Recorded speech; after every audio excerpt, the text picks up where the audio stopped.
Okay, here we go.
Good evening, everybody. I'm Scott Binsack. Welcome to MFA News. It is September 12th, 2017. This evening, I have two special guests. Scott from Planet X News, Planet X The Awakening. Most of you know him from our group. And tonight we have special guests, Planet X Physicist Dr. Claudia Albers, PhD. Hi guys, you there? Hello? I don't know where they went.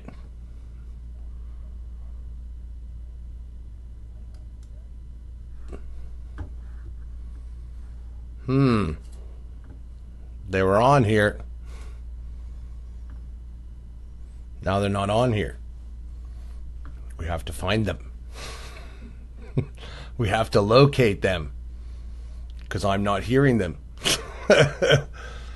And I think I may know why. Give me 1 second.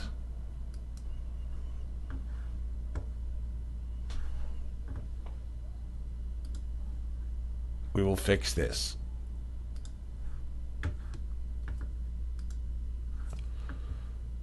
Can you hear me?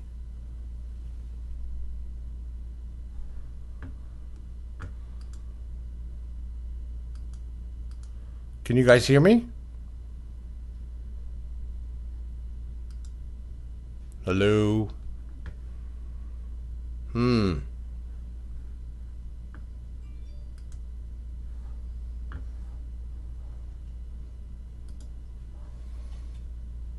I don't know where they went. I see them on the screen that you can't see. And they're here, but I don't know why anybody can't hear them. So, let me do this. Give me a second. He can hear me? Hmm. Do you have them muted? Maybe I have them muted. No. Nope. They're not muted.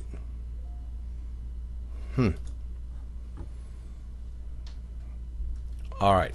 Let me see what's going on here. Give me 1 second. Let me do this. All right, guys, hang on 1 minute. Scott, can you hear me? I can hear you. There we go. Testing, testing. One, Let two, three. there be light. Doctor, can you hear me? I can hear you. Can you hear me? Yep, there you go. You're coming in great. Okay. My God, we sound like a Verizon commercial. Hi, everybody. How are you? Real good. Okay. Yeah. All Well, thank you. Okay. Well, thank you for joining me tonight. As you know, there's been lots of acute weather anomalies going on, from 2 massive biblical hurricanes to 8-point plus earthquake off Mexico, and earthquakes have been on the rise. Volcanic activity's been on the rise, flooding around the world. And I know the both of you, who myself and many in our group follow you, and we've used a lot of your material in my shows. So it's a pleasure to have you both here, and I know it is for our members as well. Yeah. Okay. Scott, before we get into the doctor, let's quickly tell everybody, how did you become this Planet X expert, so to speak? Well, it's been a long time. It's been well over 25 years. But getting into the hardcore investigation, that really began back in 2005. Started noticing the whole chemtrail situation, and that's a whole nother can of worms right there. And then I started noticing different things about the sun, so I started photographing the sun. And then I've always had Planet X in the back of my mind, all the way going back to 1991 in college, and there was not very much information out there at that time. Right. Then as we got into 2010, leading up to 2012, a lot of information was being put out there on YouTube. And I started picking up on it, and I quietly sat back and, did my own personal research and my own personal investigations until, July of last year, 2016, I started noticing tremendous changes. And I decided to start putting some things out on Facebook. And then I just decided, well, you know what? I'm not going to do this. I can't do this on Facebook. I have to go to YouTube. I have to go to full production, keep investigating. And that's exactly what I do now. I'm retired from work. I have full time to dedicate to this. And over the course of the last year and a half, that's exactly what I've been doing. Good job at it too. You and I both go through the doubters of the Planet X and then the Bureau, system on a daily basis, aka the haters, the disbelievers. I just can't believe how, with what's going on and how it's gotten worse and worse and worse, that people are not putting 2 and 2 together, because every time you look up today at the sun or the moon or whatever, nothing's right anymore. It's not even just the other night you guys were both discussing the strange picture from the International Space Station that was that purple, the purple color, and the purple Earth, and people are like, oh, this is no big deal, very bizarre things going on. Claudia, how did you're from South Africa, correct? Well, I've lived in South Africa for many years. I was actually born in Mozambique. It's a small East African country. So I've never even heard of it, to be honest. I know it's a very small and very unknown country, but it was a Portuguese colony at the time. So I'm actually Portuguese. Ah, and what got you into physics? Well, as a child, my parents encouraged me to read, and I was given a book on astronomy. And at the time, when I was 6, I so enjoyed this book that I wanted to become an astronomer. So I always had this in mind, that I was supposed to become an astronomer. And this book stated that when you go to university, you have to study physics and mathematics. So when I started university, I couldn't do astronomy. It wasn't offered at the university where I went in South Africa. But I decided that because I'd read that I was supposed to do physics and mathematics, to just do physics and mathematics. So that's what I did. So I became a physicist. But I always was interested in astronomy. It was always a passion of mine. And cosmology, I was interested in that from the time I was 6 years old, as I said. Wow. Yes. Yeah, she didn't say cosmetology. No, she did not. I have a question that maybe, and I've been asked this before. What is the difference between a scientist and a physicist? Could you explain that to our listeners? Sure. Well, basically, a physicist is a scientist. A scientist is the broad category of any researcher that studies in any of the sciences, be biological or geological, and physics is basically one of the hard sciences, the physical sciences that study the laws of the universe. So physicists their main focus is understanding the laws that govern the universe and understanding phenomena, observed phenomena. Although nowadays they have moved a little bit away from that. This is how physics started. How to explain what we observe is happening in the universe.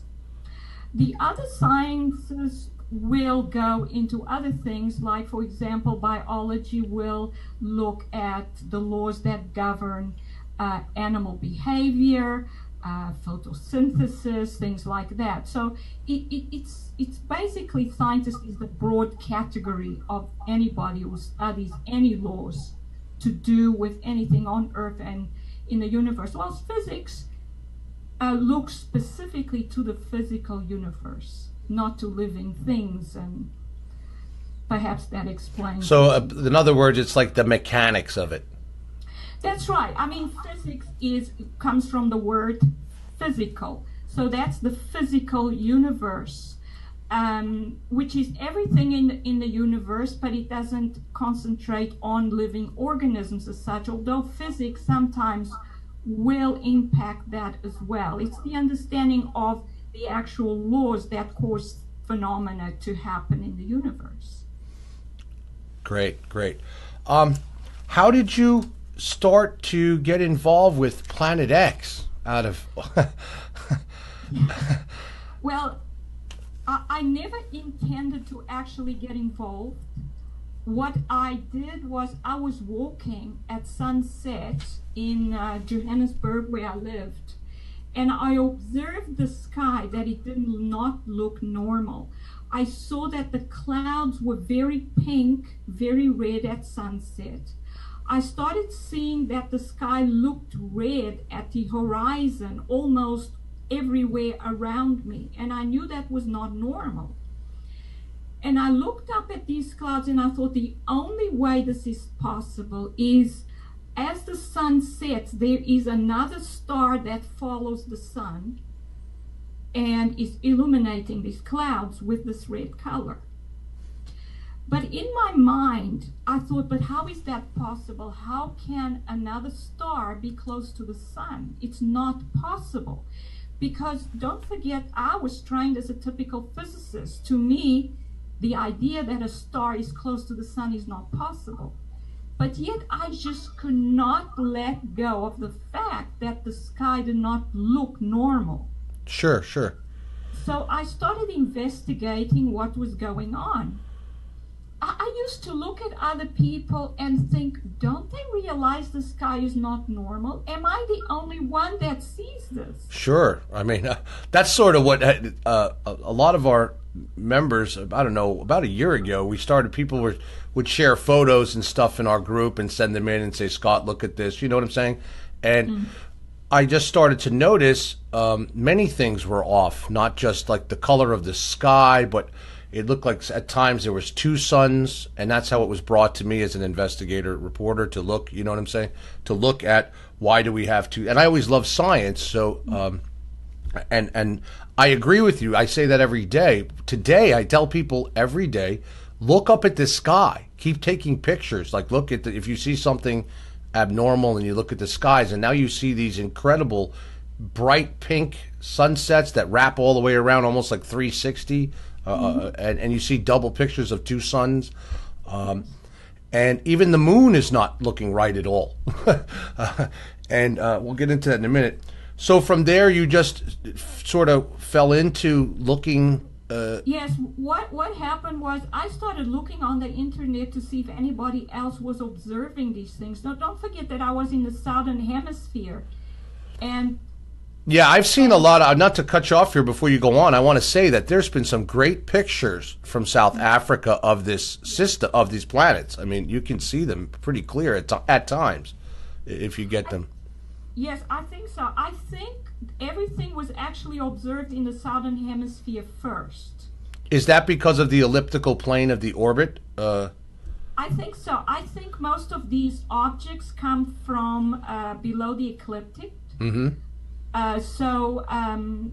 It seems that these things are observed in the southern hemisphere first, because some of the things that I observed there last year, like the red sunset all the way around the horizon, I've only seen it recently now in the United States.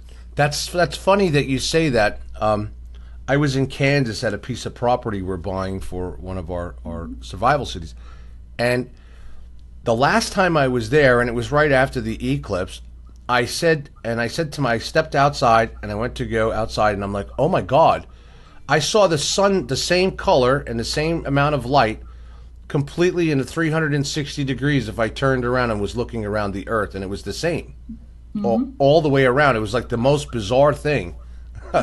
And it was that purple, orange, like, hue. Normally you would just see it where the sun would be setting, but now, in this case, it was like wrapped around the entire, everywhere I looked in the 360 if I turned my entire self around.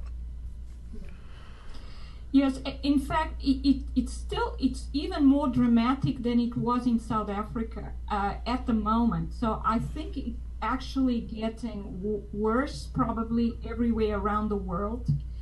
And that I possibly would get into, and that's due to the large number of these objects rejuvenating and more of them being able to emit light.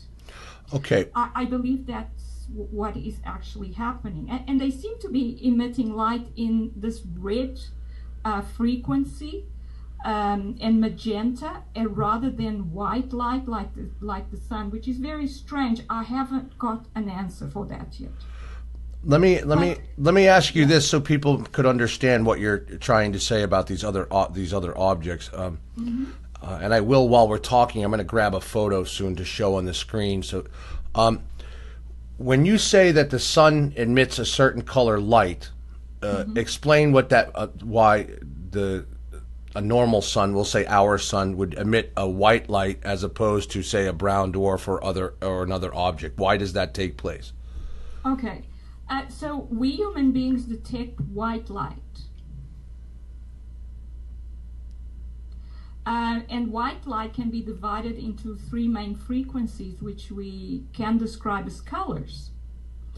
And the main colors are red, green, and blue. The lowest energy is the red, the middle is the green, and the blue is the highest energy, and also the highest frequency.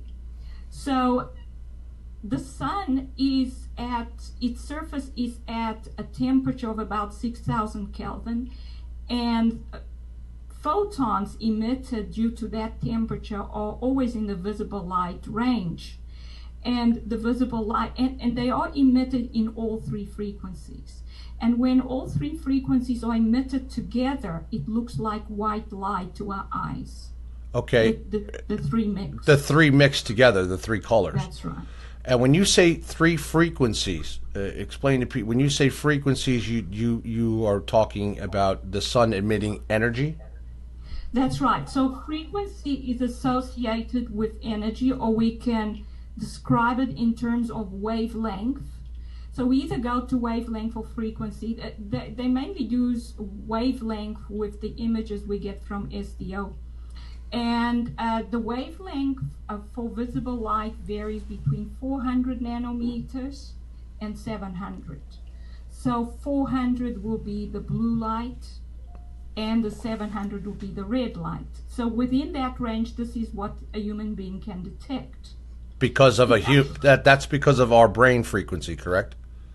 Yeah, well, this is due to what the detection mechanism we have in our retina and our eyes. Okay. So basically, these are the detectors we have. That's all that. Most animals can only detect those frequencies as well. So that would explain why you would need an infrared telescope to see something at a different frequency, correct? Exactly. So we do not detect infrared. Although I believe that some people have a little bit of an ability to see a little bit beyond the visible range, but it's very few people. Most people is only the visible light range. So before we get into planets, the binary twins and things, when you say infrared, so when you look through a telescope of infrared, they are just changing the frequency on which the lens sees, correct? Yes. What happens is they have a detector which detects the intensity of the light at that particular frequency or wavelength, which corresponds to infrared. And then they do a computer animation that gives it a false color. Okay. So we can see it in a color that we can detect, but it corresponds to an infrared wavelength or frequency. So in other words, this telescope is sending up like a frequency out, and then it detects the different frequency of that the planet or object is emanating from, and then it sends it back to a computer to change it, correct? Well, actually, the light in infrared comes off the object. And okay. We would be able to see it, but these telescopes have detectors that can detect that particular frequency, which is a lower frequency than visible light. That was my next question. The frequency is lower than the normal light that we could see coming from our sun. It is for infrared, yes. Ultraviolet would be higher, infrared is lower. Okay. And binary dwarf stars, or we'll talk about the possibility of nemesis. They believe, and I'll ask you, do you believe that is emanating at a lower frequency? Well, what I have observed is a lot of them seem to be emitting this magenta light. Now, magenta light, the only way you can produce magenta light is to mix equal amounts of red and blue frequencies, which are at the two ends of the visible range. And that leaves out the middle one, which is the green. And to me, that is very strange. I haven't actually come up with any explanation why these objects would do that. Why are they able to emit the low energy red and the high energy blue and not the middle range green? It's possibly because they are absorbing the green somehow and they're only emitting the red and the blue. But I haven't come up with an explanation of why that is happening. But we are observing these objects and the result of these objects emitting this magenta light, because we are seeing the clouds and the sunsets in this magenta light, which can only be produced if the Earth is being illuminated by this light. So would that explain the recent picture from the International Space Station? Yes, I believe it does. I believe that the only way we can explain that particular picture is to say that it is being illuminated by a light source that emits that particular light, which is this magenta. It was actually more purple than magenta when I looked at it, but the only way we get magenta, a darker purple kind of magenta, is you just mix in a bit more blue than red.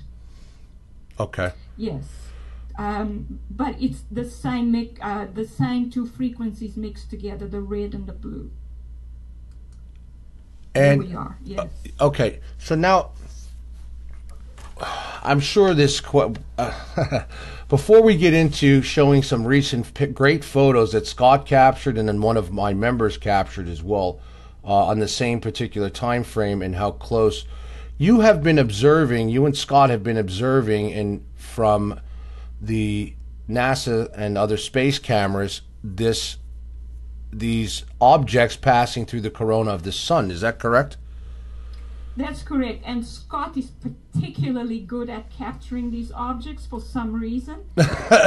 Always catching them. I don't even know how, but it's wonderful that he does.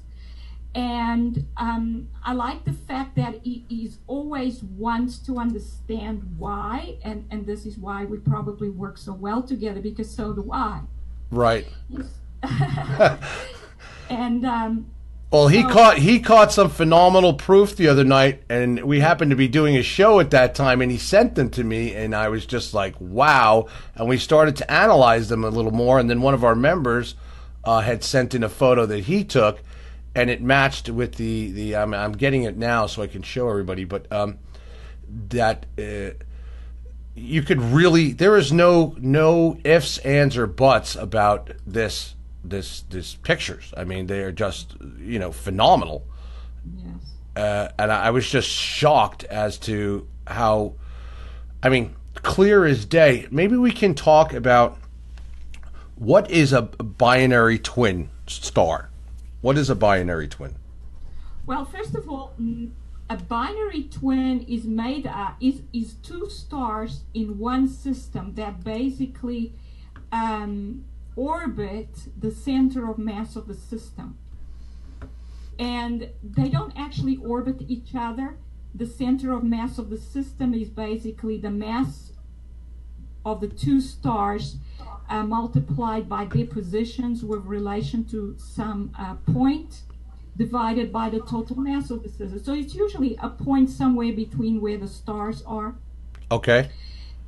So these stars basically orbit. It may look like they orbit each other, but they actually orbit a point between the two.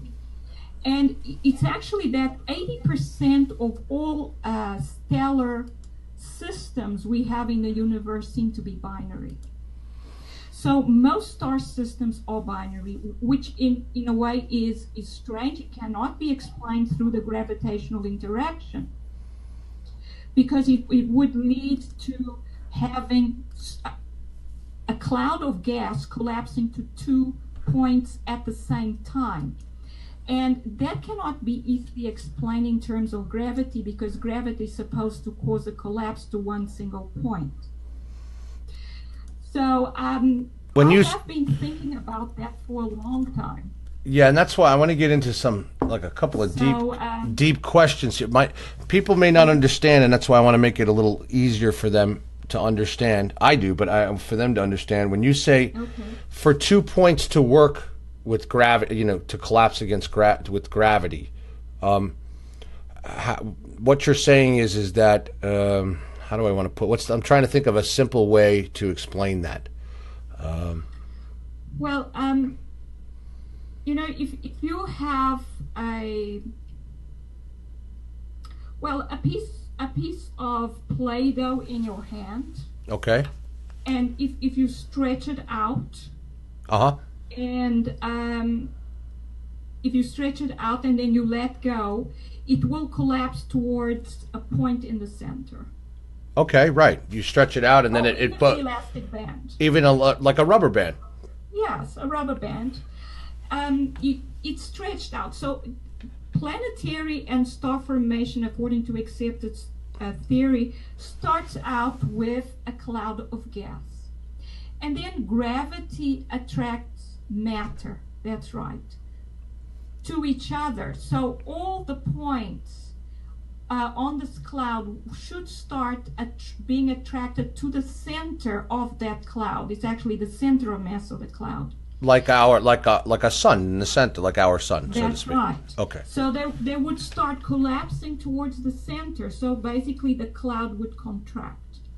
And according to accepted theory, what happens is because you have conservation of angular momentum, which means like when you have someone, an ice skater, if you've seen, they start out spinning with their arms out and then bring them in and they spin faster. Right. So the cloud would spin faster as it collapses, and that should cause rotation and a disk-like formation to form. That is the accepted theory. But you cannot make a cloud collapse to 2 points. That does not make any sense. Only 1 point. But in order to form 2 stars in that way, you would have to have the cloud collapsing to 2 different points. So in other words, in other words, we'll just say one end of a room and then the opposite end of the room separated, that they would have to be doing it not together but individually. Yes. And to get around that, they usually would say that a star captures another star, or they are formed in separate clouds and somehow they move close to each other and so on. But when you realize that most star systems are binary, you realize that the probability of that happening is very small. If that was the case, most star systems would be single star systems, not binary. And that is one of the things that I've been thinking about for many years. And I used to teach my students to question accepted theory because of these questions that I came up with regarding the accepted theory.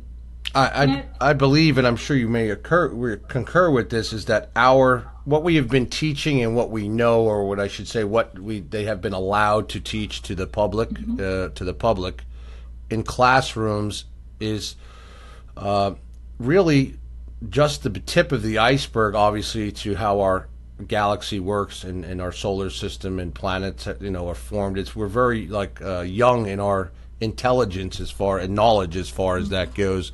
I mean, at least publicly, you know what I'm saying? At least publicly, and not what our government knows or NASA knows and things of that nature. Yeah, unfortunately, I actually think it's worse than that. I think most of what we taught nowadays is almost designed to take us away from the truth. Oh, I believe that, Doctor. I'm right there with you. I preach that every day. They are taking us away from the truth deliberately. Yes. And it's actually designed to not even allow us to think for ourselves anymore. It's designed to indoctrinate us in a way of thinking that leads us away from being able to think clearly for ourselves and to make logical deductions. Bravo. Very well said. Yes.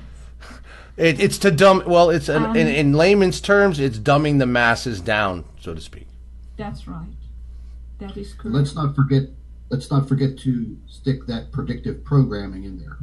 Exactly. Yeah, very well said, Scott. And I think that's why, in the 80s and things, late 80s and into the 90s, before Reagan got a hold of the Nibiru system, Planet X system, and stopped it from being public, it was talked about and even wrote about in newspapers. It was, and a lot of top, science people, and then they just wiped it out. Reagan made it, a presidential order that said no more, no news can, it made it a crime to discuss it.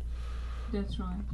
And that's kind of very bizarre, even thinking of at that time, like why would you all of a sudden just shut everybody up to not discuss Planet X, Planet 9? They've given it so many different names. It's and I think they deliberately do that as well, too, to keep everybody confused as to what is really there. Yes, I mean, the scheme they came up with was so bad that, don't forget, I was a student still in 1987. And I think at the time they were still talking of brown dwarfs with the definition that I started out using, which was that they are dead stars that are emitting infrared light. After that, and I did a course in stellar evolution. That's what I was going to ask you. And I'm trying to remember myself, but I was going to ask you, when you were younger in school, did they even talk about binary twins or the possibility? They did talk about binary twins, not in terms of the solar system, but the fact that stars could be binary. Okay. I don't think it was known at the time that over 80% are binary, because we didn't have as much technology to see into, or as far into the universe as we do now. But we certainly knew what a binary system was. Just not in reference to our own sun. That's right. To our it own was sun. never mentioned in terms of our own sun. Don't forget, our sun was always taught to us as a very simple system. It's a sun. It's got this many planets. Nothing interesting ever happens in the solar system. If you want something interesting to happen, you can go and watch Star Trek. No, you're right. It was just a simple thing to where people, it's just that they believed. And Scott and I were discussing this the other night, that most people think that our sun just sort of sits there and everything rotates around it, and that it's not moving through space. Like we're not moving. Yes. And our planets are like a corkscrew, so to speak, going with it. Orbiting around it. And that was another question I have, because when we're going to get into this picture in a minute, to explain to everybody what holds our planets in place around the sun. What keeps them from not like ricocheting out into space, so to speak? Okay. Now, the accepted theory will immediately tell you that it's the gravitational interaction, which attracts every particle of matter to each other. This is the theory that Newton came up with. Don't forget that Newton was before electricity and magnetism was known. All we knew then was that there was light, and light were waves, right. And then there was matter, and Newton came up with, well, actually, all he did was come up with a mathematical way of describing the orbits of the planets in the solar system.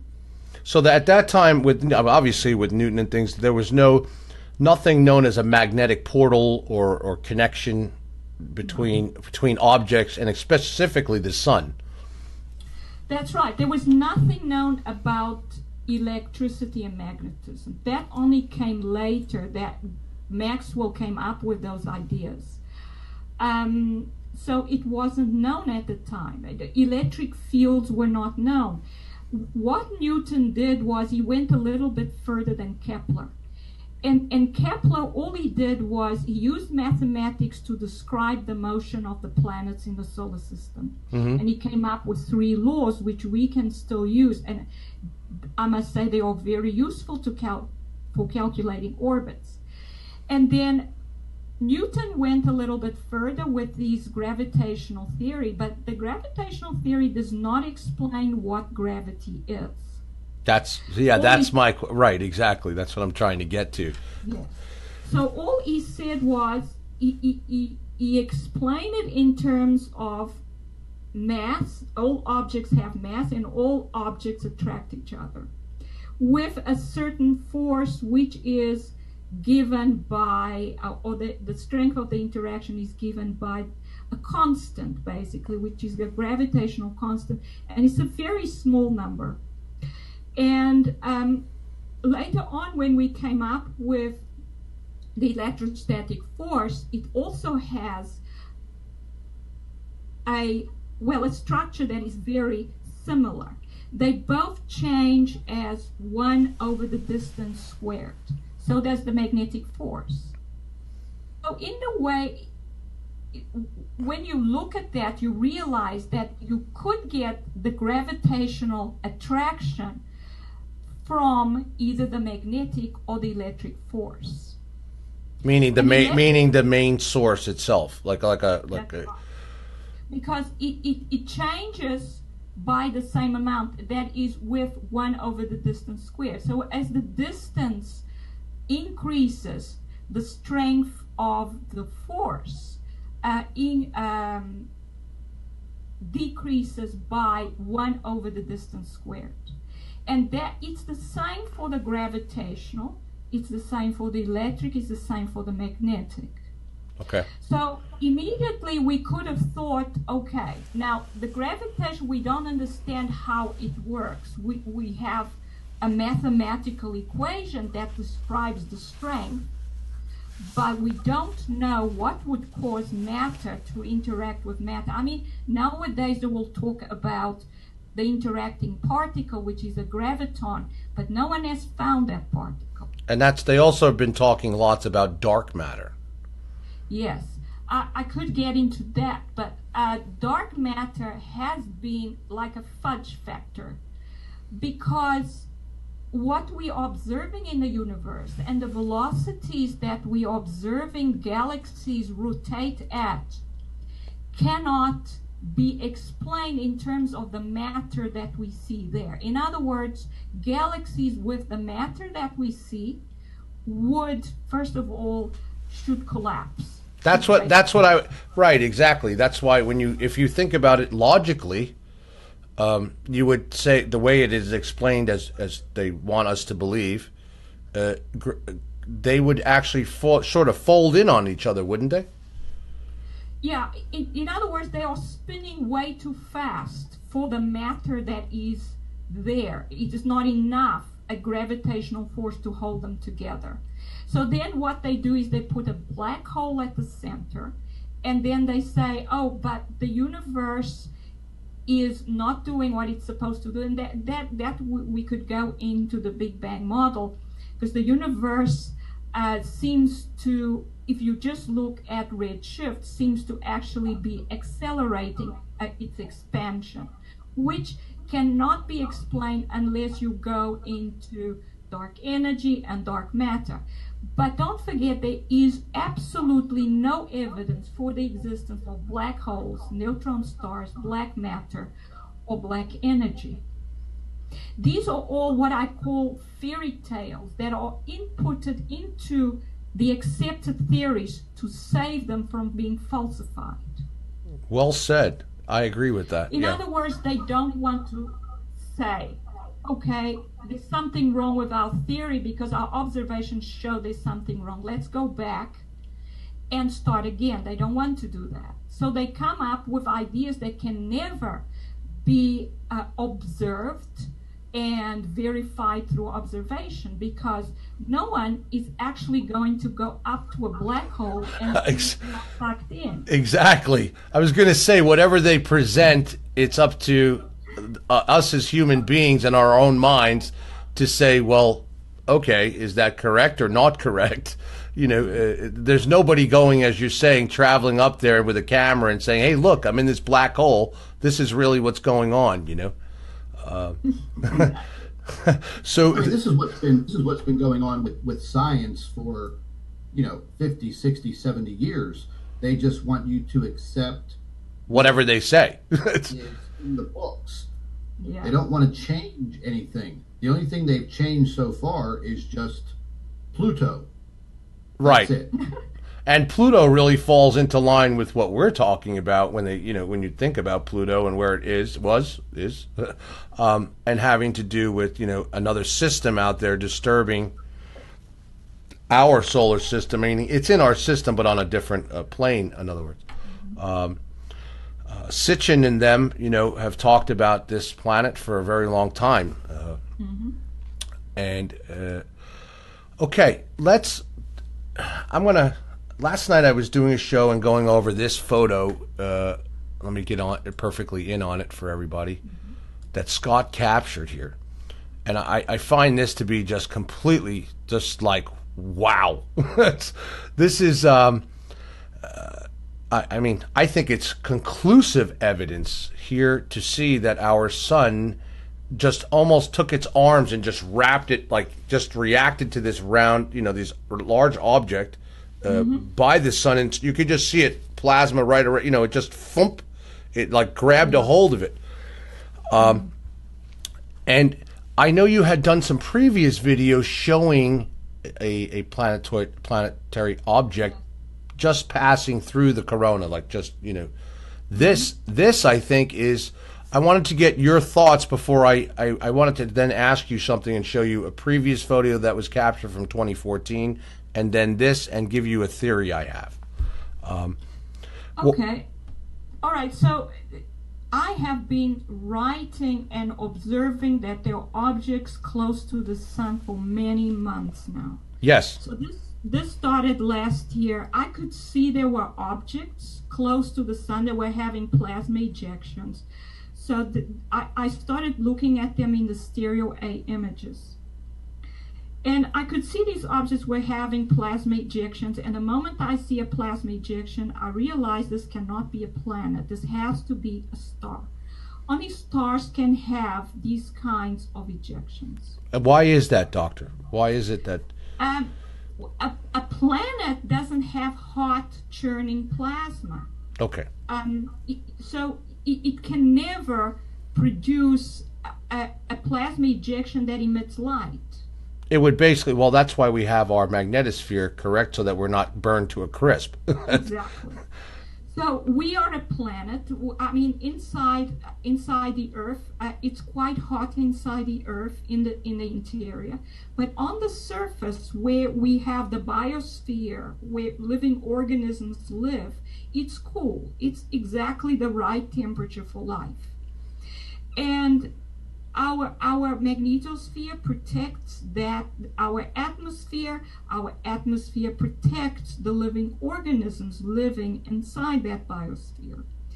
So, but the temperature is 300 Kelvin on the surface. It's not 6,000 Kelvin like on the surface of the sun. And at that temperature, you never have plasma ejections that would emit visible light like we could see these objects were emitting. So to me, a plasma ejection always means a hot object that can ionize its own material. And that has to be a star. Also, only a star can be a light source. Okay, so when you say ionize, in other words, you're talking like a nuclear reaction burning. It's burning, correct? It's burning. Yeah, not exactly a nuclear reaction, although you can have ionization due to hot temperatures, which can lead to nuclear reactions. But ionization is basically the splitting of charges for an atom. Okay. So it's when an atom gets stripped of some electrons, what's left behind is positive. The electrons are negative; they are removed. So just like electricity, you have a positive and a negative. That's right. This is what happens inside a cathode tube or whenever you have fluorescent lighting. Mm-hmm. Whatever happens in there, what causes that light emission is ionization. That's the dividing of the positive side of the atom and the negative side. And then they flow in opposite directions to opposite electrodes. And there are collisions, and then some of the atoms manage to grab the electrons back, go down to a lower energy level. And when that happens, a photon is emitted. And these photons are what give the fluorescent light, what we see as that white light. So, when you saw this photo, what was your first impression of this? right, as a physicist. This particular photo, I'm always surprised at the size of the objects that I now see. Because when I started seeing them, they were about the size of Jupiter, perhaps a little larger. A few months ago, I started, Scott captured the large blue object. To me, that was a breakthrough, seeing that object and what I learned from it. Nowadays, I'm seeing objects that are the size of the sun or larger. This object here, not to interrupt you, it even has stripes on it like a brown dwarf would. You can actually see the striping on it over here. Yeah, this goes back to the whole story of why they changed what a brown dwarf is, the definition. The definition of a brown dwarf is a dead star, a star that doesn't emit visible light anymore because it's gone through a process where it goes through a red giant phase, white dwarf phase. It then becomes an inactive white dwarf or a cool white dwarf. Is that why, Doctor, it emits so much radiation, because it's not burning hot enough like our sun to burn off a lot of the radiation? That's right. So when these objects come into the solar system, they are cool, a lot cooler than our sun, and they are not able to emit visible light.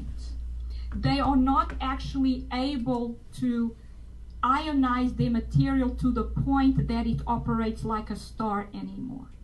So this is why they come to the sun. They absorb energy and plasma from the sun. And eventually, after a while, they rejuvenate because of this, and they start operating more like main sequence stars once again. This is why they then start emitting light, and why we have multiple light sources in the sky now, because... That's what I thought. That fits exactly what I was believing, that this, we'll call it Nemesis for the heck of it. Yes. We'll just say Nemesis comes, as it was coming in closer on its elliptic, it was actually gaining strength, so to speak, energy from our sun, even way out there. I mean, it could still, is that correct? Even further, I mean... Yeah, it starts gaining energy definitely from quite some distance away. This is what I observed with the 2007 brown dwarf, which to me was the first one I actually saw doing this. It is I do describe my discovery in my book. Yeah, my members, by the way, many of my members have bought your book. I have yet to. I was going to ask you. I have yet to read it. I would like an autograph copy, please. I'll be happy to pay for it. But they have raved about your book. So, and we'll go at the end. We'll show them how the others can get that book. But it is a good. From what I was told, people have raved about your book. So. Okay, thank you. That's nice.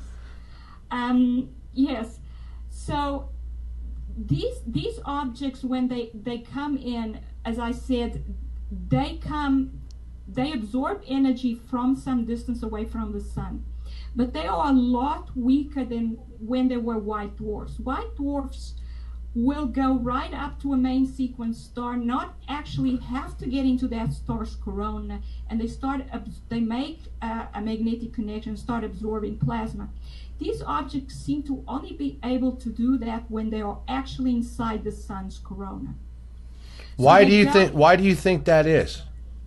I think they are a lot weaker. I think the magnetic field is not as strong as it was in their white dwarf phase. So they've lost a lot of energy. This is the aging process that it seems stars go through. They lose energy, they lose their ability to generate magnetic field as time goes on. And it's strange that everything in the universe seems to age. But it's what I have discovered by observing these objects. But they are a lot like white dwarf stars. They have this envelope which is donut shaped like white dwarfs have. Mm-hmm.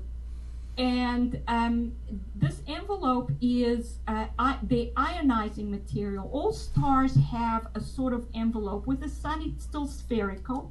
It's basically the photosphere. It's where light is produced. And I've discovered that the material in this envelope is not even gaseous. It seems to be a type of solid material. But then I've discovered that plasma can occur in the solid and liquid phase if it's in the form of a complex plasma. In other words, it has small particles inside it. So,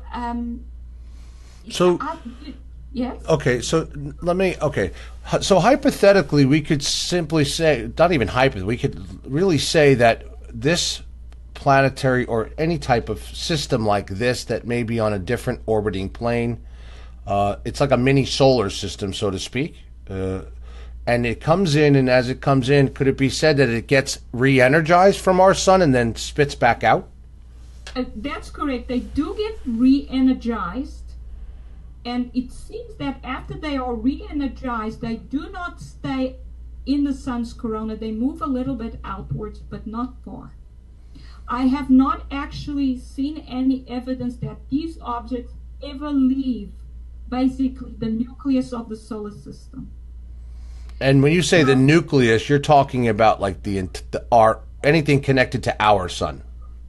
That's right. So what it seems to me is that these objects are attracted to the sun, they go into the sun's corona, and then they cluster around the sun. They cluster to each other, they cluster around the sun.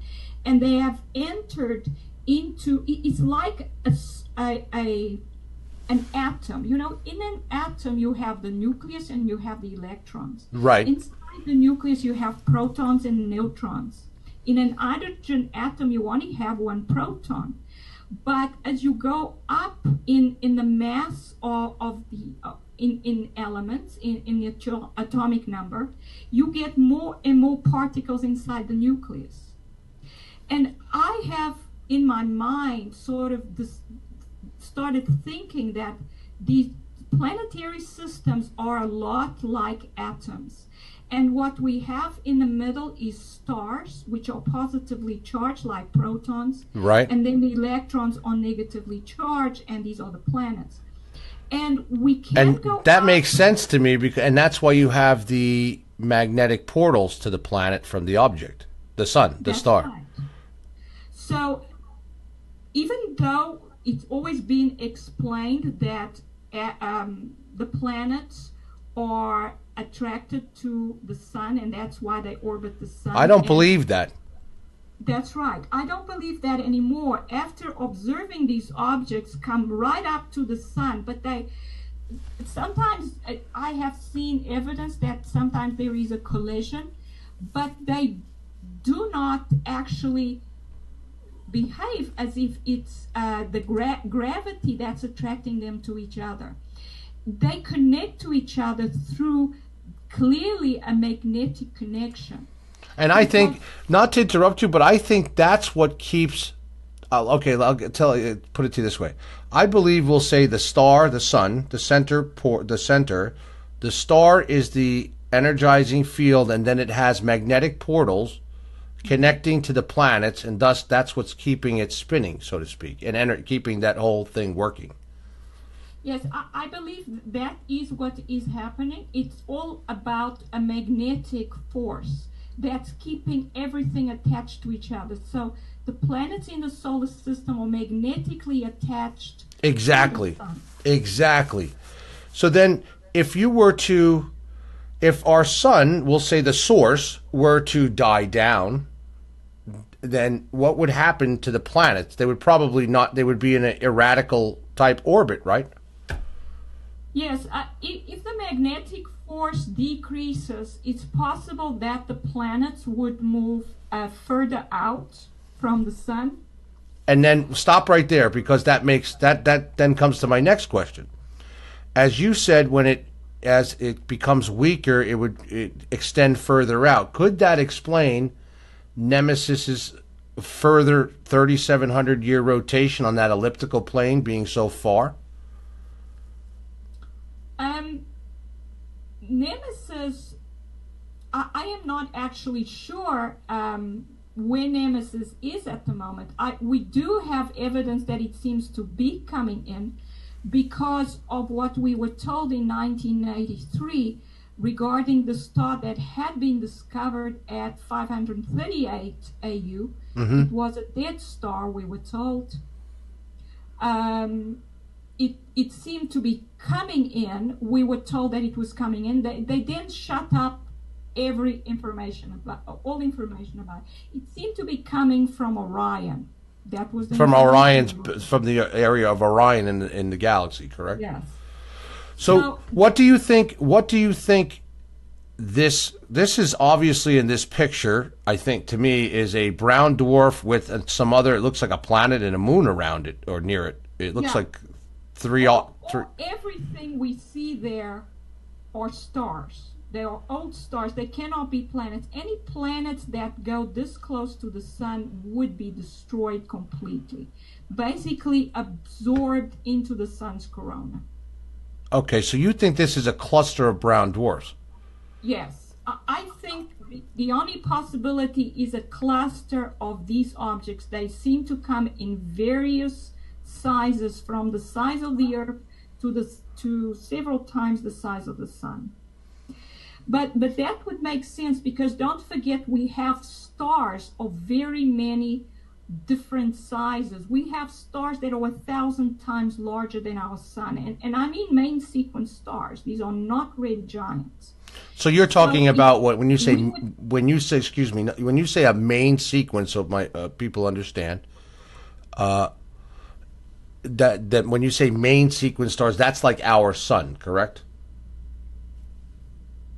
That's right. So that's in basically the adult stage of a star, before it ages. Okay. So we have the birthing process where a star forms, and then it goes into the main sequence where it performs like our sun does. It's very stable for a very long time before it seems to stop. The accepted theory will say it runs out of fuel. I don't believe in this running out of fuel anymore. I think it's all about the energy the star has. It's birthed with a certain amount of energy, and that energy gets it through its adult stage, which is the main sequence stage. And then once the energy starts dropping off, it starts going into the red giant phase. So then, so then, as it starts, isn't it fair to say that as the star starts to burn out, we'll say, or lessen in quality, it would then put out more radiation because it's not burning hot enough to burn off a lot of the plasma and the radiation that it puts off, like our sun's UV rays?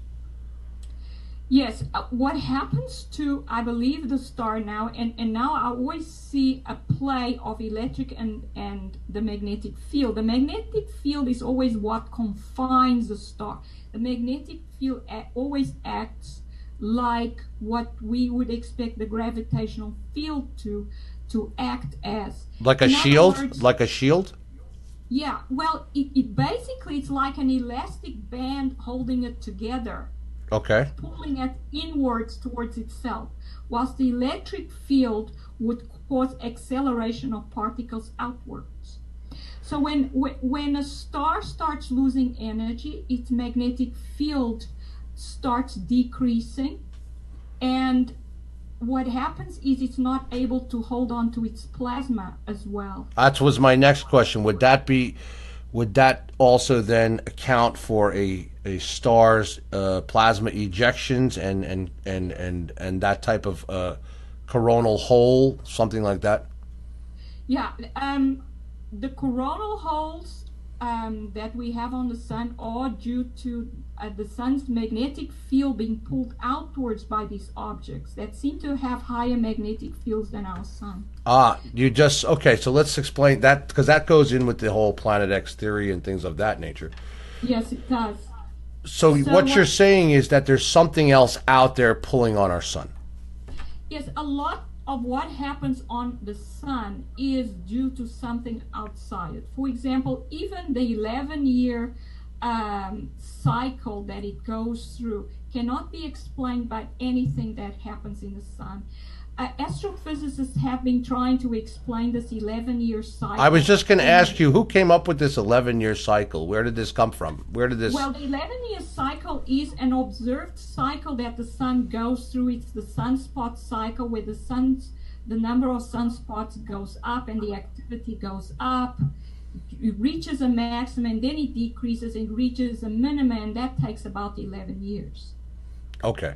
So this has been observed for a long time, but coming up with a theory that explains that has not been possible. Because I don't think it comes from anything that happens inside the sun. I think the astrophysical theories regarding the sun are very wrong. Even though I was trained as a particle physicist with all the same education as all physicists regarding gravity and so on, I had, through my own observations, to decide that there is no gravity. Gravity is a good model for calculating theory, orbits, and that's it. It does not explain what we observe. And this is what I have been saying. It's all about what I observe. Sure, you're going off what you see in a picture like this. Exactly. I believe this is what physics is all about. This is how physics started. Observation, and then us trying to understand what the observation is telling us. If our theories don't fit the observation, we have to change our theories. Our theories are just explanations of what we see. So everything should be built on observation. But nowadays physics has changed to, if the observation doesn't fit our theory, we throw away the observation. That's what I was going to say. How could you throw away a photo like this? I mean, a reaction like this. This is massive. And if I were to run through the video that Scott slowed down of this, we would be like, I'm going to do that in a second here. It shows it, and that's where I'm going to get into a question I have. Give me 1 second. I'm going to find the video I have here. You know what? I just wanted to chime in for 1 second. You know, if you had to decide as a world leader, how would you? I want to discuss live television and break a photograph like that to the world population without causing mass hysteria. I agree. Yeah. So one of our members is asking the doctor, both of you, this question to the doctor. So what Marilyn is asking is, she's saying, so theories can change, obviously, yes, and that's what you're open to based on observations. Mm-hmm. I mean, how could you close off an observation like, even this is the Scott inverted this picture, and you can see the object right there as clear as day, and. Oh, that picture there is exactly as it came from the camera system. Oh, that's exactly how it came from the system. Yes. Great catch. Great catch. I mean, yeah. You know, I wanted to say one thing about, you know, the science and the scientists, the astronomers, the physicists, the astrophysicists. You know, Claudia knows exactly how the inner workings of academics go, and to be honest with you, they haven't changed all that much over the last 60 or 70 years. Now it is either publish or die as a professional. So the more you publish, as in, you know, your peer review papers, your abstracts, the better off you're going to be. You have to remember something else. Funding. Yep. Money. Okay. Without the funding from specifically the governments and funding projects from NASA, these astronomers, these other doctors and scientists, they don't basically have jobs, man. That's the bottom line. Now, there have been some major studies by Cornell University and Harvard University just a few years ago. And these are some of the main scientists that have had groundbreaking information and research on brown dwarfs. Now, all of a sudden, over the last 10 years, there's been this massive push to understand brown dwarfs. Now, Oh, 10 yeah, years I agree before with that. It's all over everywhere. You see it popping up, from NASA, Exactly. scientists, everywhere. Yeah, now it's part of your predictive programming if you're into, let's just say an amateur astronomer or people like us.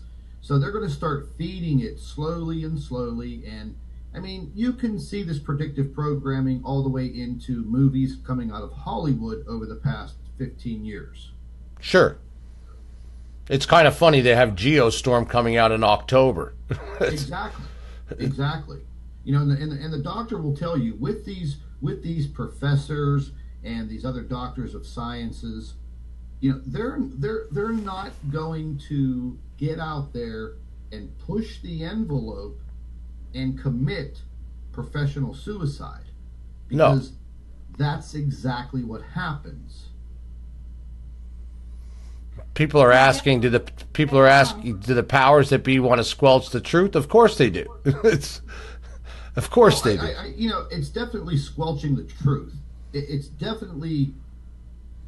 They want to release it at their own pace to us. I don't think they're ever going to release it, because people will storm them like an army. So they're just going to let it happen because they don't have a choice. Right. Yes, and Scott brought up again the brown dwarfs, and the confusion that has been created around brown dwarfs was they changed the definitions. But the studies and the observations that have been done on brown dwarfs fit the objects that are in the inner solar system around the sun, many of them.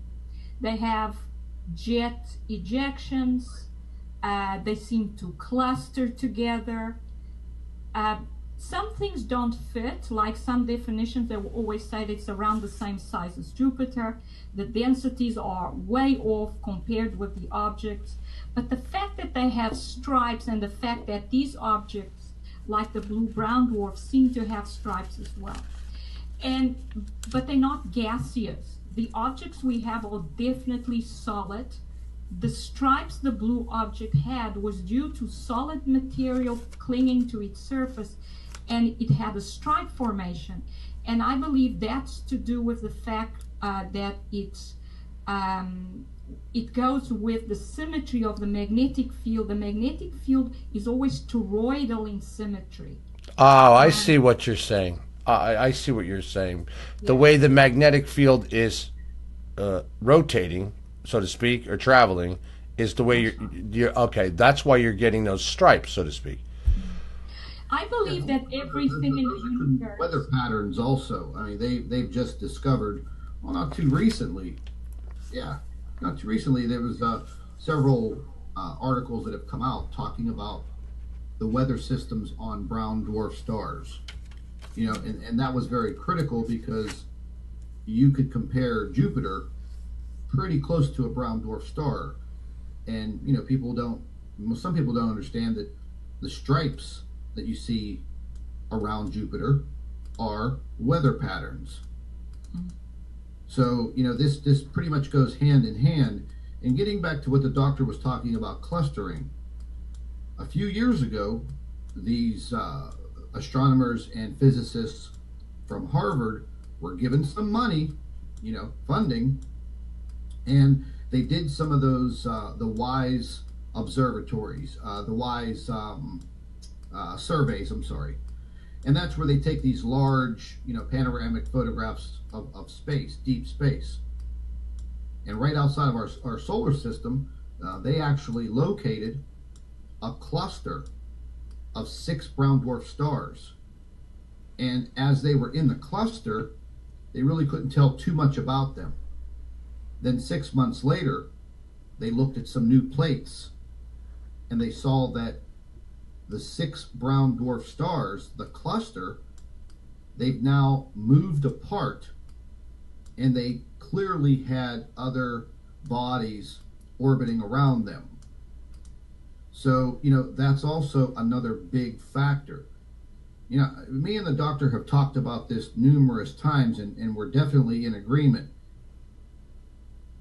There are definitely 2 systems that have been identified. You can call it the Nemesis system, about what Harrington possibly discovered. Harrington, I believe Harrington was right on the money.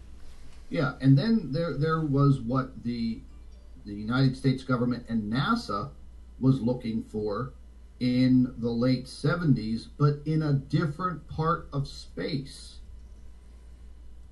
Well, yeah, of course, because they're looking north, right, and Harrington was to the south. Right, and Found something. Harrington was before his time. The man was just, he had to be some type of prophet or something. I mean, the man was just like, he was seeing... Very, very, very smart guy, very dedicated. Some of the early on information that I got on Harrington that nobody knows, that this guy would spend hours upon hours off duty examining footage, going through all of those magnetic reel tapes with all of the data from IRAS. I mean, this man was very, very dedicated to finding what he knew was out there, and he found it. So, now, here is a question I have.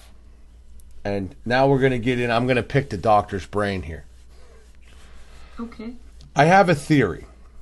Mm-hmm. What if, and this came from an alleged NASA whistleblower as well, that they believe that that Planet X is in our solar system, sort of now basically being trapped like a ping pong ball between our sun and it could be Earth or one of the other planets, but pretty much it's close to our sun, but being what they call caught in the sun's gravity repulsion force. In other words, the sun has a repulsion force that will push away, and that's where, when we talk about brown dwarfs, and I've been studying this now for the past like 48 hours because it's amazed me since Scott showed me this video here. Because if you look up what the sun's gravity repulsion force is, it takes an object like a brown dwarf and it would do what I'm going to show you on here. When it got close to it, when it gets close to it, it takes it, and like here in this video, and it latches onto it, but at the same time pushes it away, like that. Boom. Mm-hmm. It pushes it way out there, like it ejects it out. So when it comes to a certain distance from the sun, it repulses the object, so that like something, it can't just go like collide into the sun, so to speak. And then it does what you're seeing in this thing, and then it blows a huge hole in the corona here. Like, I mean, this just blew the sun apart here. And their theory is that this system, while it's basically either recharging or in getting closer to our sun, so to speak, and there in our and where it is that it's captured in what they call a particle flow cup of the sun. So in other words, it's sort of just like hanging in limbo, like it can't leave. It's sort of latched on for a little while, like it's stuck there. It's sort of stuck in limbo in this, due to the sun's gravity repulsion force, and thus that also that this whole system is caught in this what they call a particle flow cup, so to speak. Okay. All right. So what I have observed is that these objects that are close to the sun sometimes just hold their position. They do not orbit. They just stay there in a certain position. Sometimes the sun would then have a solar flare, a CME in their direction, and then you slowly see them moving away from the sun. They never seem to move very fast, as if they are suddenly attracted. Yeah, that's not to cut. It's like almost what they're saying is that this system, okay, is been slowed down because of this gravitational, like I said, this repulsion type force with this. Okay. So this is definitely what I have been thinking is happening with the sun, is that where the sun is the center of or the nucleus of our solar system. And the nucleus has changed. The planets in the solar system seem to be attached to this nucleus. Ah, yes, The yes. nucleus has changed because now we have a whole lot of different stars that have come into the nucleus. The sky doesn't even look the same at night, Doctor. Exactly. So what happens in the nucleus is we have the strong force acting. And the strong force is attractive up to a point, and then it becomes repulsive if the particles come too close. So the particles can only approach each other up to a point, and then you get a repulsion. That would be the same thing with like a planet with a moon that is connected by a magnetic, portal, like a magnetic portal. If you didn't have the magnetic portal between, we'll just say, Earth and the Sun and Earth and the Moon, we would be repulsed out, like into the middle of nowhere, like just. Yeah. Yes, I think with planets it's a little different because I think planets are negatively charged. So a positive star and negatively charged planets would attract each other with the electric force as well as the magnetic force. But stars are positively charged. Right, So where a they would repel each other. right, so like a planet is not positively charged. Yeah, a planet would be negatively charged like the electron. And so a proton and electron will hold on to each other. All that it takes is the electric force. But stars have to connect to each other because they repel each other with the electric force. The only thing that can hold them together is the magnetic force. But they connect to each other magnetically. We can see that because we have these particle flux transfers between the two particles. And what happens with the ionized particles, they spiral along the magnetic field lines.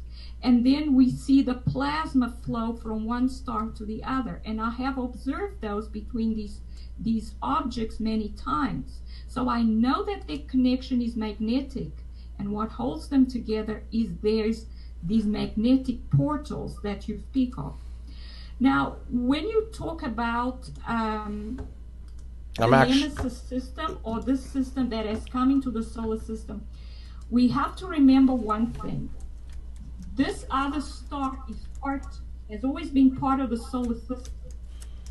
So anything that is a part of the solar system would behave in a manner that you would expect and be able to explain with the gravitational interaction, even though it's not that, because they have always been connected magnetically and electrostatically to each other, just like the planets and the sun. But because the nucleus has changed and we have all these extra stars in the center and we have all these particle flux transfers between the stars, it's possible that it came to a point and the forces that are now in the inner solar system did not allow it to continue and go around the sun and go back out. So it's held in suspension. So that may be what you're talking about. Yes, exactly. So it's sort of held in this suspension, like, and I want to pull up a picture that I can show everybody what we're talking about, what a magnetic portal is, so that they can see it. And I found a really good one here. Give me 1 second. Because we cannot forget this is a star as well. So it's going to interact with all the other stars magnetically. Here's a picture for everybody to see. There we go. So in this picture, as you can see, you see the sun is magnetically connected with the Earth and its magnetosphere. Mm-hmm. So to explain this to everybody, this is where Scott and I look at these instruments from NASA that reflect the Bose shock, and where they're showing the white here, that is the Bose shock area where our Earth's magnetosphere is blocking the protecting the Earth from the sun. Correct? Yeah, that's right. So to explain this to everybody, how does the magnetic portal connect from the sun to the Earth by its core, correct? Or we don't know that yet. We don't definitely know that yet. I'm not actually sure how, but to me, because you see, the whole system, every single system is always toroidal in nature. We always have planets and stars in a galaxy within a disk. The disk is the toroidal shape of the magnetic field that is generated by the center of the system, be it a galaxy or a star system. And the planets always seem to be somewhere inside the fat part where the magnetic field is actually supposed to be weakest somehow. But these objects also connect in that same portion. And to tell you the truth, I am not sure why. This is just what I have observed. And to me, it has something to do with the magnetic field, or possibly a play between the electric and the magnetic field. But planets, to me, are always negatively charged, and that would be easy to explain why they are attracted to the sun. Sure. And this has to do with the cores of the object. The core of a star is positive, the core of a planet is negative. Just like electricity. Exactly. And just that would cause planets to orbit around the star in the same way that we would get with gravity. Exactly the same way. Except it doesn't matter what mass they have. What matters is the charges that are inside each of them. Which goes to magnetics, correct? Yes, the magnetics then is not as important as long as you realize that you have a positive and a negative charge.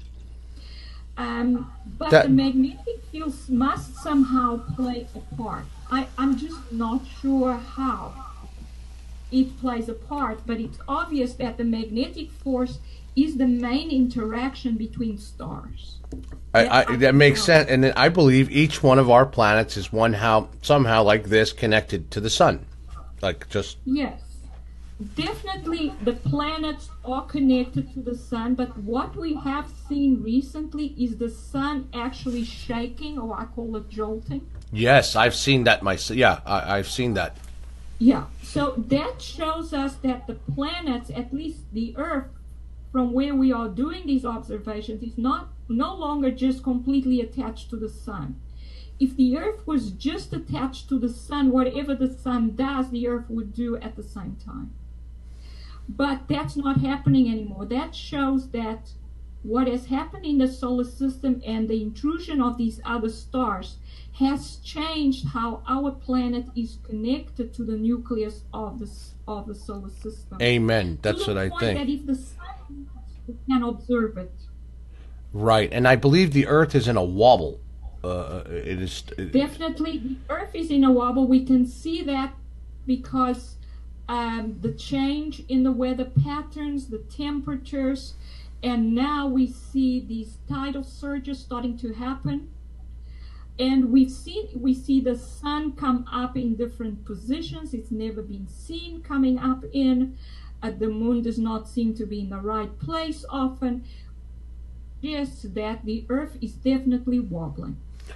We have a question. Marilyn's asking, could it cause volcanic? We know the answer, but I'm going to ask it for you. Could it cause volcanic hurricanes and earthquakes due to the magnetic pole shift and or change in Earth wobble of that nature? Yes.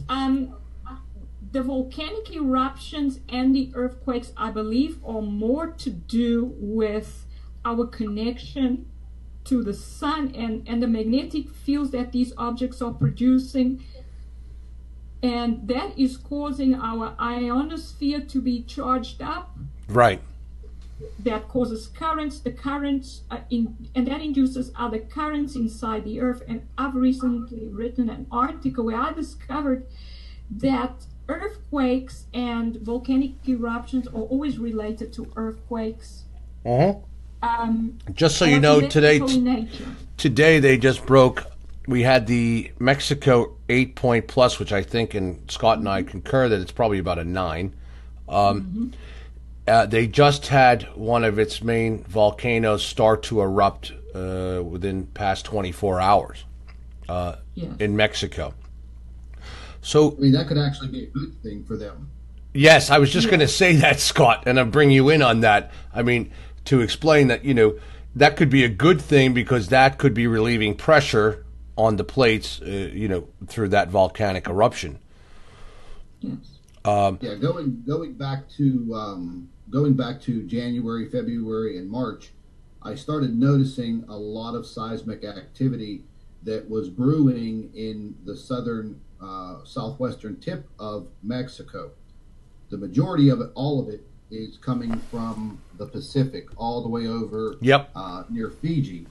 And they've been having for quite some time now, very, very deep earthquakes. I'm talking, some of them have reached 600 kilometers deep.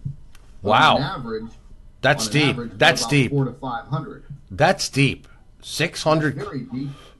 600. That kind of deep earthquake, it makes its way directly across the Pacific Ocean. I was going to a couple of days, and its impact zone is the western coast of South America, along Chile, and up there near Mexico. Now, I kept saying over and over again, Guatemala is going to get crushed with this earthquake. Well, this earthquake occurred just a little bit north, right there in Mexico. Yeah.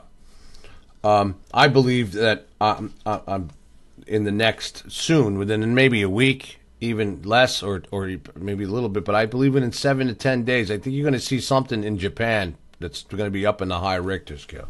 Yeah, it's definitely possible. It seems over the last several weeks that a lot of the earthquake pressure transfer has been to the upper Midwest of the United States. All of California, we're seeing these swarms of earthquakes in Lincoln, Montana, around Yellowstone, and now all of these earthquakes in that Soda Springs, Idaho. Idaho is bringing that up, and I believe that could be another area tied to Yellowstone, and I think that's what that most likely is. It definitely is.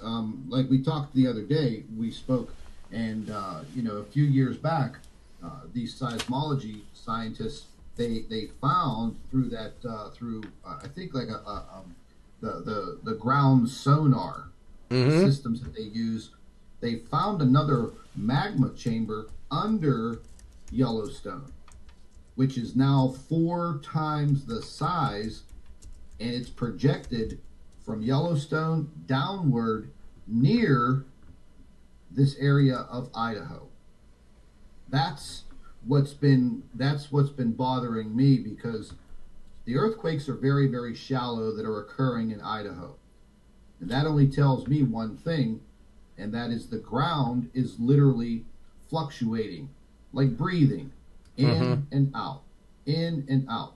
And those are some of the ways that they monitor Yellowstone.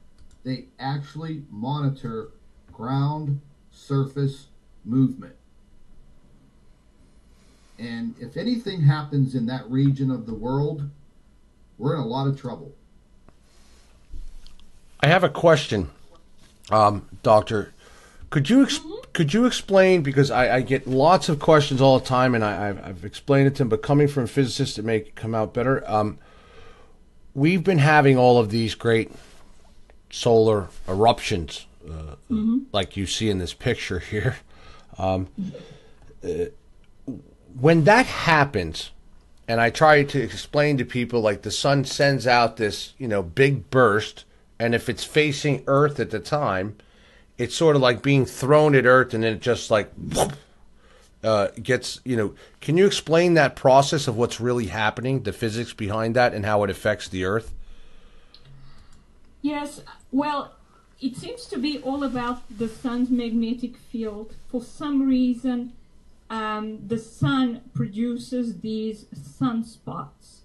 And these are regions where the sun's magnetic field pokes out of the surface of the sun. And when it does that, the magnetic field lines come very close together, and it becomes very strong. Now, most astrophysicists, solar scientists will say, for some reason, like I just said. No, I don't actually believe that there is no reason.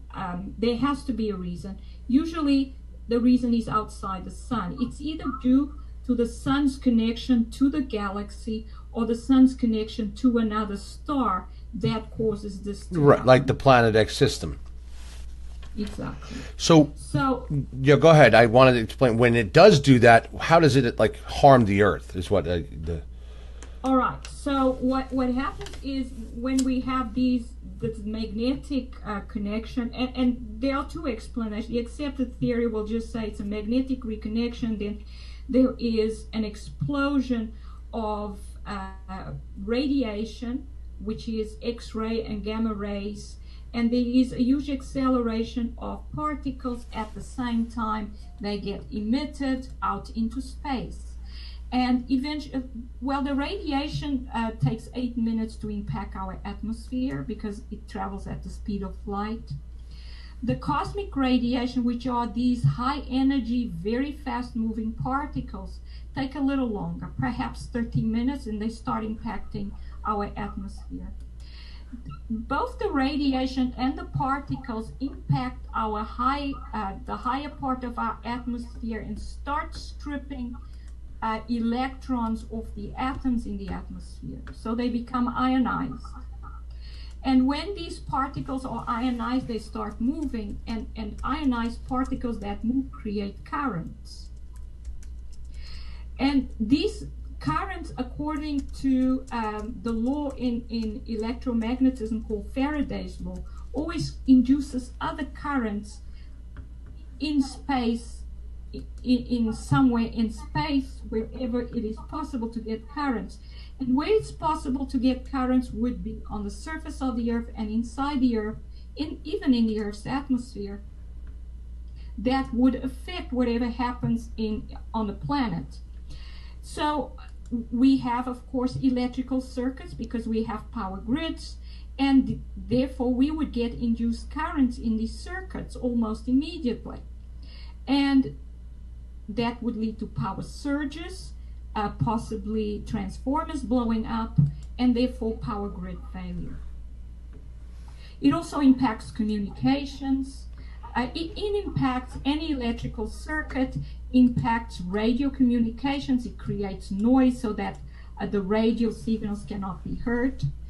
And it creates these currents inside the Earth. And these currents lead then to the earthquakes and the volcanic eruptions. On top of that, we then have huge amounts of cosmic radiation which go right through the magnetosphere. And so does the radiation, because the radiation is not charged particles, but the charged particles that are very fast moving do not get stopped by the magnetosphere at all. They go right in to our atmosphere. They get absorbed somehow by the atmosphere somewhat. They cause showers of particle antiparticle creation and annihilation. So other particles are also created, but there are two particles that can usually reach the surface, and that is neutrons and muons. And these particles actually cause a lot of damage to living organisms.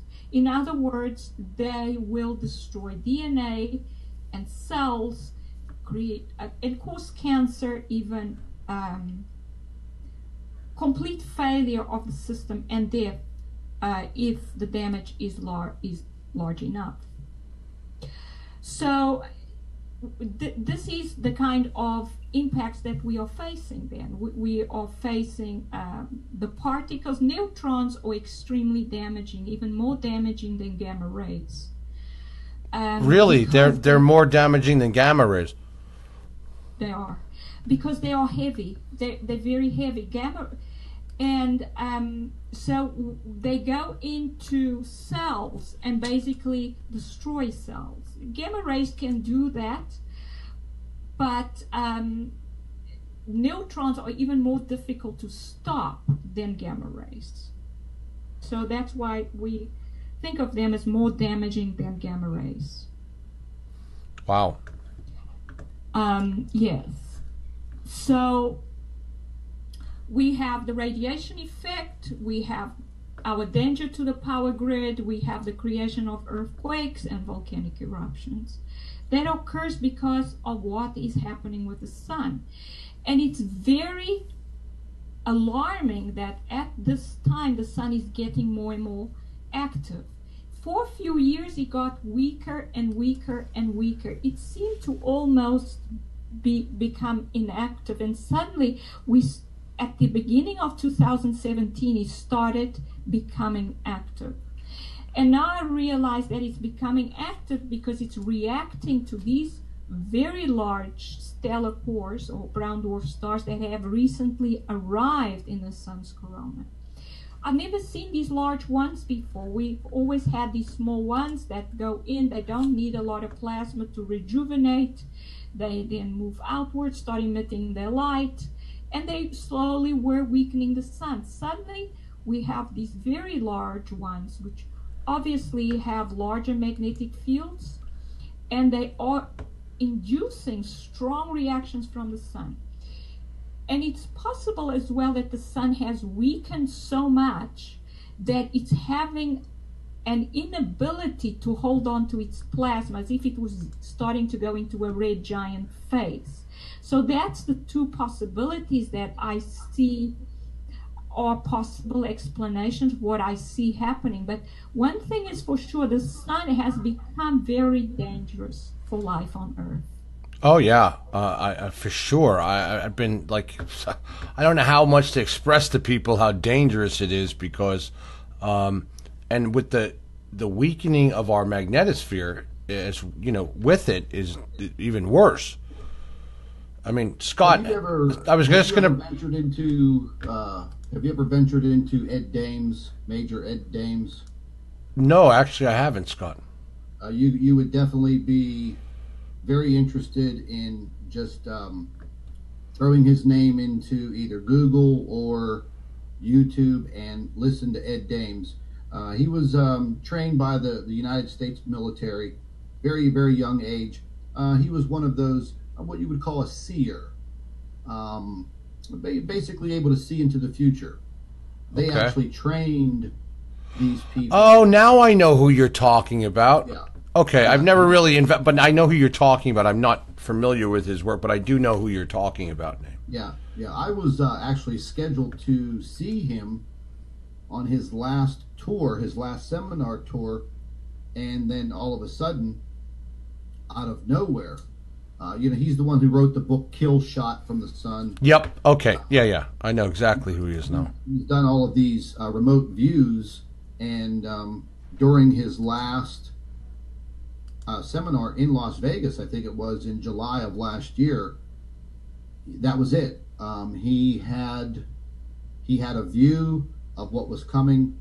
One person stood up and asked a question during the question and answer part of the seminar, and they said to him flat out, does Planet X exist, and are we in danger?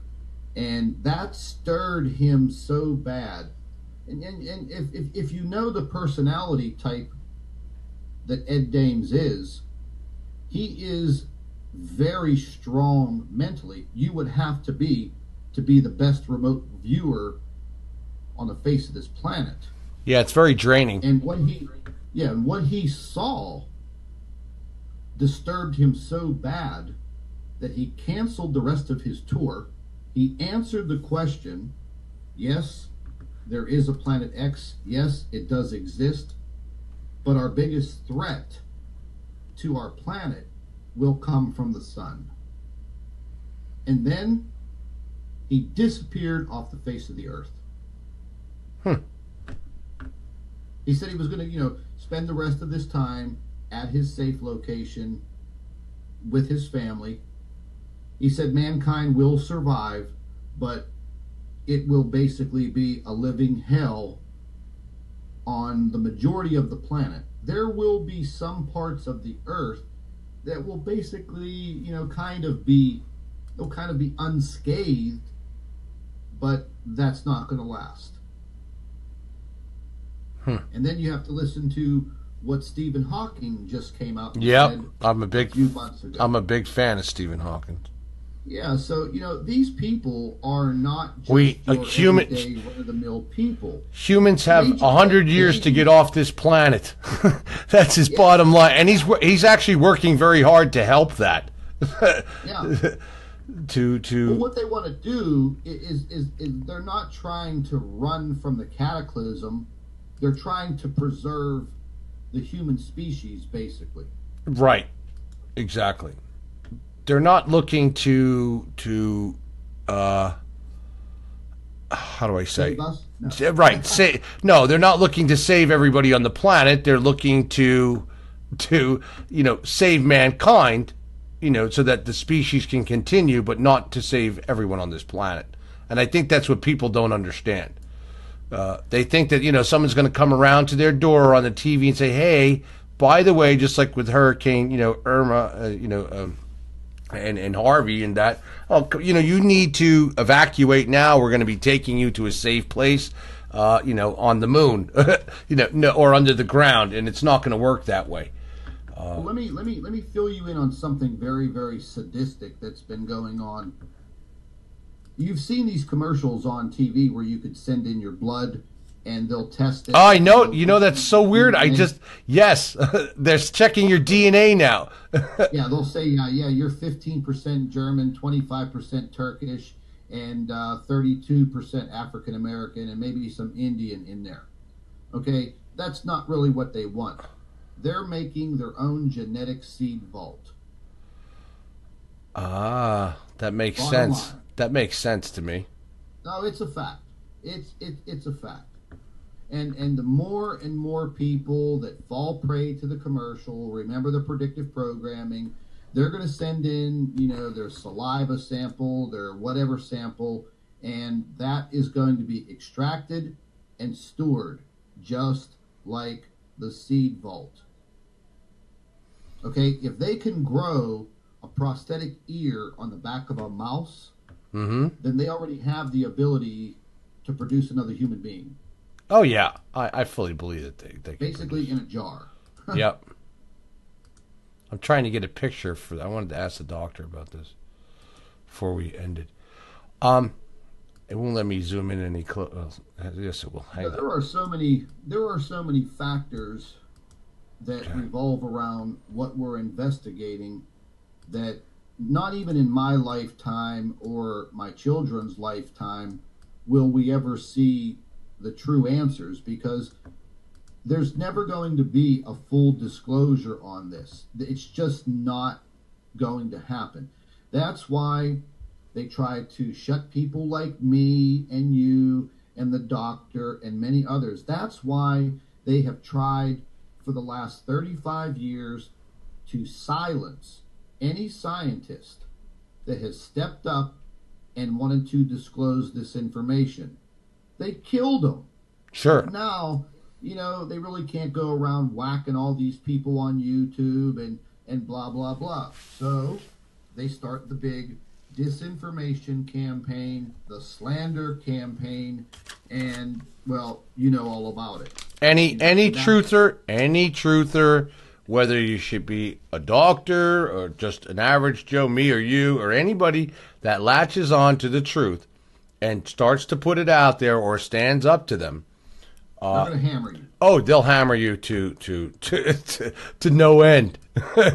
To no end. I mean, listen, they've put me in videos with little pink tutus on. Okay, whatever to embarrass you or slander you or whatever it is. I have a question for you, Doc, before we go. Okay. What is your thoughts? And I'll let you sort of run with this a little bit, because I'm very interested as well. Because I've heard you speak in your shows, and I've heard you talk about God and different dimensions and things. And I fully believe with Earth. Well, that's a question I didn't get to ask you, so I'll start there first. What do you think about? I've done a few shows, and it's proven now that Earth's frequency has changed from its normal frequency of about 5.8 to 6.8 megahertz, and it's up much higher now. What do you think? What do you think's causing Earth's frequency change? It's been proven that it's to do with it changes when we have geomagnetic storms. So I believe that whatever's happening to that frequency is to do with what's happening with the sun. And what's happening with the sun has to do with the extra stars in the solar system. Okay. So the moment we get geomagnetic storms, and the ionization in the ionosphere, it seems to be increasing and increasing and increasing. And I believe that's what's causing this change in this frequency. Don't forget, the lower frequency is still there. Okay. But we are getting higher frequency modes beyond that. So when you say the lower frequency is still there, this higher frequency that Earth has been seeing is like on top of that? So these are resonant frequencies. So it's like musical notes. Okay. So suppose you were playing, say, a flute, and you have several notes. The lower note is still possible. Say you started out with a flute where only one note was possible, the lowest note. Okay. But something changes in the flute, and then you start getting, you are able to get the next note. Okay. So basically this is what's happening with the Earth. The lowest note is still possible, but we're starting to get the second note, the third note, and the fourth note. Okay, makes sense. And that was never possible before. Why is that? The only or do you think? Why do you think? I should say, why do you think that is? Okay, the only evidence I have come across is a study that shows that it goes up when there is a geomagnetic storm, and the geomagnetic storm is associated with the ionosphere. Okay. So that is the only connection I have made so far. It's with what's happening with the ionosphere. The ionosphere is getting more and more charged because we are getting impacted by more and more cosmic particles. Is that what's causing these drastic, large change in lightning, like these big, massive plasma bolts of lightning on Earth? It definitely. That's definitely what is happening. Lightning comes actually from outer space. Lightning is an equalizing of potential between a higher altitude and the surface of the Earth, or between 2 points in the atmosphere. This is what lightning is. It brings a high charge from one point to the other so that it equalizes, so that the charges are such that the potentials are the same. Okay. Or the energies due to charges are the same. Let's put it that way. Let me ask you something. Have any of your viewers mentioned to you about our cloud cover and how low it seems? Yes, we've been getting, and we at certain. It's literally being compressed. That was part of my thing. I tried to explain to them that as what's happening, it's being compressed like down, so to speak, like boom. Exactly. So maybe you both can explain that real quick. I got to take a quick break, so maybe you guys can go in and explain what is causing that, Scott, that low. And it looks like these hung clouds. I'll get a picture when it comes in. It looks like they're dripping, and they're real low. I mean, and the cloud covers some of them are even rolling across the Earth. The whole clouds is just like they've dropped down. Is that from the ionosphere being pushed down? Is being crushed in? Yeah, I think that's one of the reasons, is because our atmosphere is being compressed by the huge amounts of particles impacting our atmosphere.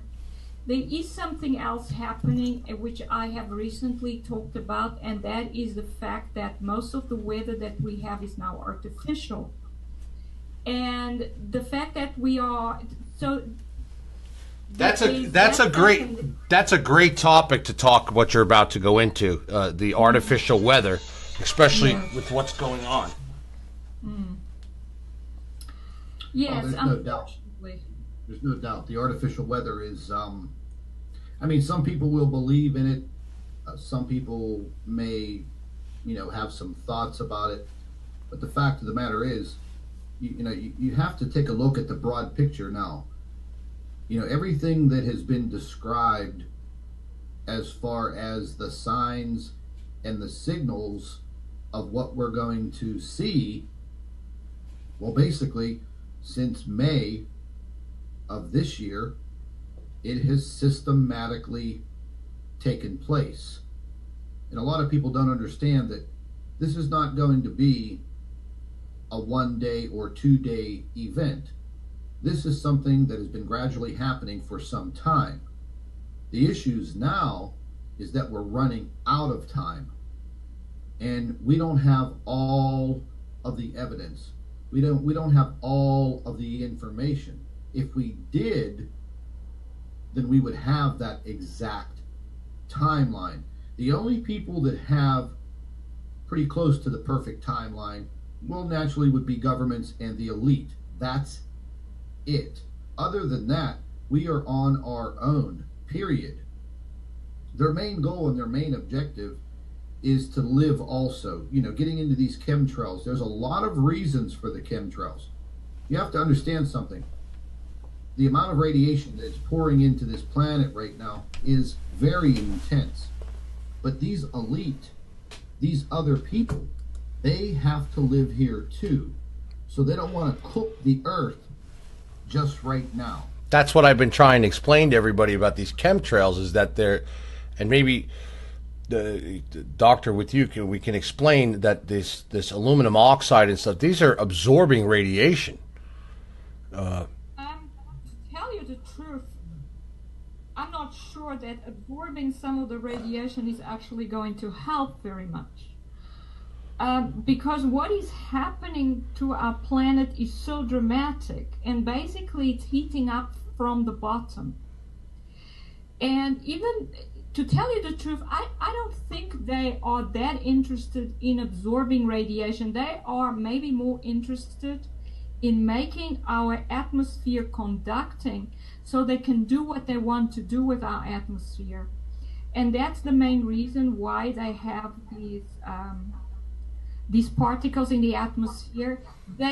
NASA recently several times has gone up at releasing those particle canisters in the in the colors, and I wonder what's your take on that, Doc?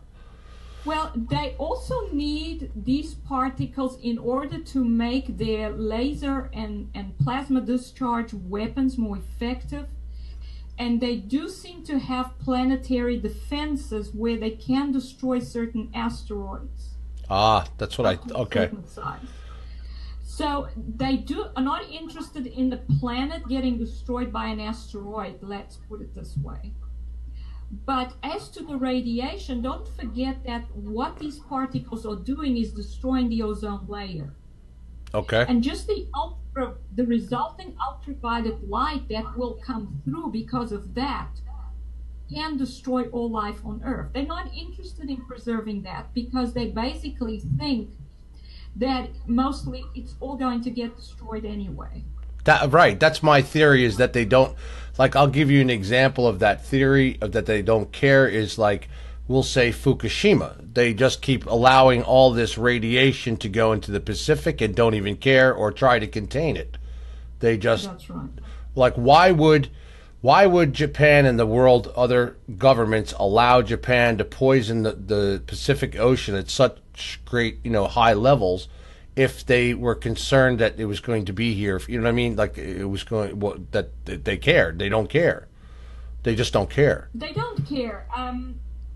They may even have the technology to reverse it, but according to the technology we have right now, there is no way of reversing it. They are actually 50 to 100 years ahead of whatever technology we have available. Oh, sure, sure.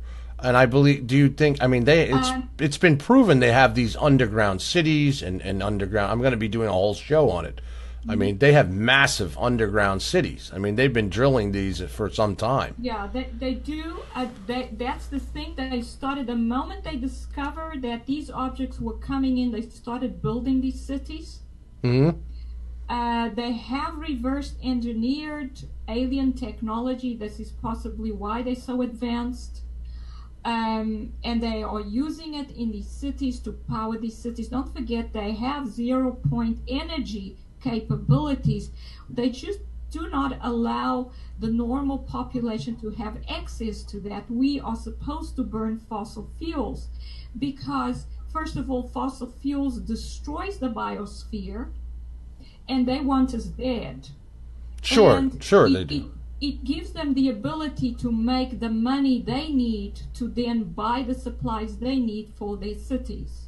So basically, we are like slaves, basically. That's what that's why, you know, I'm not a big Alex Jones fan anymore, but I do say he's got one thing right when he calls it the prison planet. That we are slaves to these, you know, to these powers that be, and that they know. Speaking of ETs, what is your take, if you mind me asking you, Doc? I know Scott's take. I'm just curious about what your take is on other beings. Do you believe that there are other beings in? Well, I definitely believe that we have aliens coming to the Earth. I would tend to more call them fallen angels. But yes, I believe they are there. I do not trust them. I think they are only interested in our destruction, even though they may pretend to be our friends for a while. But every time we go along and make pacts with them, it always works against us. I don't believe they are to be trusted. I think they are very dangerous. I think all the technology they even gave us, possibly a lot of the technology, whatever we have available, including our Wi-Fi, computer systems, cell phones, it becomes a trap in the end. Sure. So I don't believe in trusting them. I believe they are there. I believe they basically want our destruction. They want the planet for themselves. Yeah, Rumsfeld, Donald Rumsfeld missing $2 million, one of our viewers. $2 trillion, I'm sorry, on a $2 trillion on a black budget, you know. Yeah. Obama's missing $6 trillion from the Pentagon. And if you notice, and Scott and I were talking about that before the show, that they have not done anything to our infrastructure, to our electrical grids, to make them stronger, or, you know, to prevent any severe damage or anything of that coming from space, or EMPs, or, you know, storms from the sun, or anything. Not even anywhere really around the planet. That's right. It's like they're doing nothing to protect us at all. That's, you know, there's nothing at all. Yeah, don't forget. What really triggered me was Obama's last year in office, whenever he signed the new Federal Space Weather Office. Yes. Into, you know, with an executive order. But we've had so much space weather in 2016 and almost all of this year so far, and we have not heard one single word, one announcement, one press conference, nothing from this Space Weather Office in Washington, D.C. That's a good point, Scott. That's a really good point. Not we one. don't even know who works there. Exactly. There's not even anything about it. There's nothing. And you do know that they have now, Congress is voting in a space force, military force for space. All of a sudden. There already is one. Yes, there is one now. All of a sudden we have a space troops. And Russia has space troops as well now. Yeah, Well, absolutely. actually, we've had space troops for at least 50 years. It's just been hidden. Well, yeah, Yeah, I'm talking. I mean, publicly they've come out now, and yeah. Pence, even Pence has put together this new special force with NASA of the 12 best astronauts, and they're not saying why they're picking these 12 best astronauts and what they need them for, but they are claiming that they just put this together now, that they're getting 12 of the best astronauts together for this new elite NASA team, and. I wouldn't want to be on it. Yeah, it's almost like the movie with Bruce Willis, Yeah. to Armageddon. and he came out and yes, my members are asking, and this is going to be my last question, but what are your both of your views, one at a time, on CERN? What do you believe that CERN is? And as a physicist doctor, I'm sure you would find CERN very interesting, I'm sure. Oh, yeah. I have a lot to say about CERN. So I'm curious about what your take is on CERN. I mean, because when you look at CERN, and now China's building a much faster and bigger CERN. They just opened another one in the Middle East, actually, on the Jordanian Israel border. What's your take on CERN's purpose? Yes, you know that I'm actually a particle physicist. That's why I'm asking the question.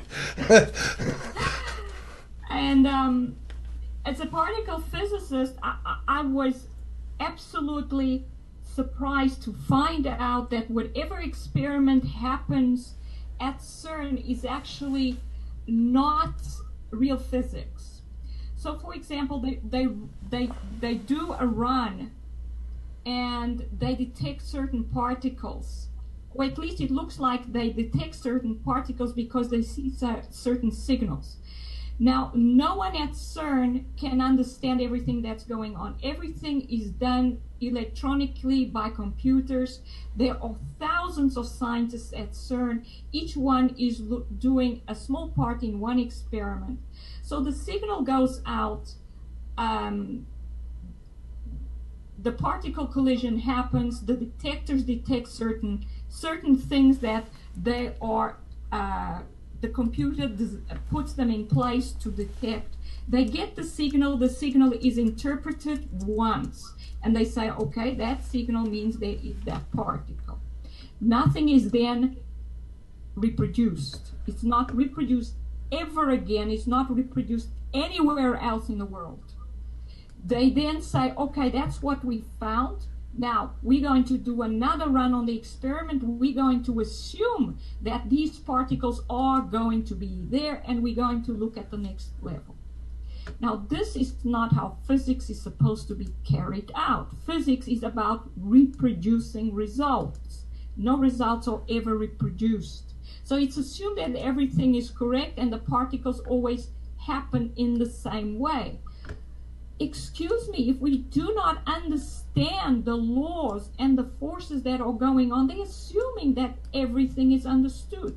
They assume that the Big Bang model is fact, and the Big Bang model has been falsified. Everything that they are saying is almost a fairy tale, just like the Standard Model. The Standard Model has so many parameters in it. Every time you may get an observation that is not quite fit with the Standard Model, you just change one of the parameters. That is not how physics is supposed to be done, as far as I'm concerned. I'm almost ashamed to say that I'm a particle physicist. So what do you think they're really doing, Doc? Basically what CERN is doing is it creates like a sunspot on the face of the Earth. It's a point of extreme high magnetic field on the surface of the Earth. That's what I thought. Okay. So that will affect the magnetosphere. It affects what the magnetic poles may do on the Earth. Okay. And the fact that these collisions are happening at these very high speeds, it seems to be almost trying to destroy this matter that is colliding. Don't forget that particles are not solid. Particles are confined energy. Explain that for I know what it means. Explain it to our viewer, meaning confined particle. So it's energy that has been held in a small space, pushed together to the point that it's almost like, it's the same as a star, basically. A star, when it forms, and I believe now it's due to the Z-pinch effect, it's then confined by a magnetic field. And magnetic fields are intrinsic to all particles. All particles have either an electric charge or a magnetic field, often both. And so I believe that the magnetic field may be what's actually confining particles to that small space. But what's inside it is just energy. It's not a solid sphere like we are taught at school to think of particles. Particles are not that. They are energy, pure energy, confined to a small space. It seems to me they're trying to break the confinement. So could CERN be used? Could CERN create a magnetic portal? Yes, you can warp space, because space itself seems to be involved in these particles and what particles are like. You can warp space, you can break space itself. And what they are trying to do is extremely dangerous. Like Hawking has already said, because he understands this, they could create a hole, a rupture in our universe. And that could destroy the whole universe. So it can destroy our planet, it can destroy the universe. Basically, we exist because of the laws and the interactions that hold us together.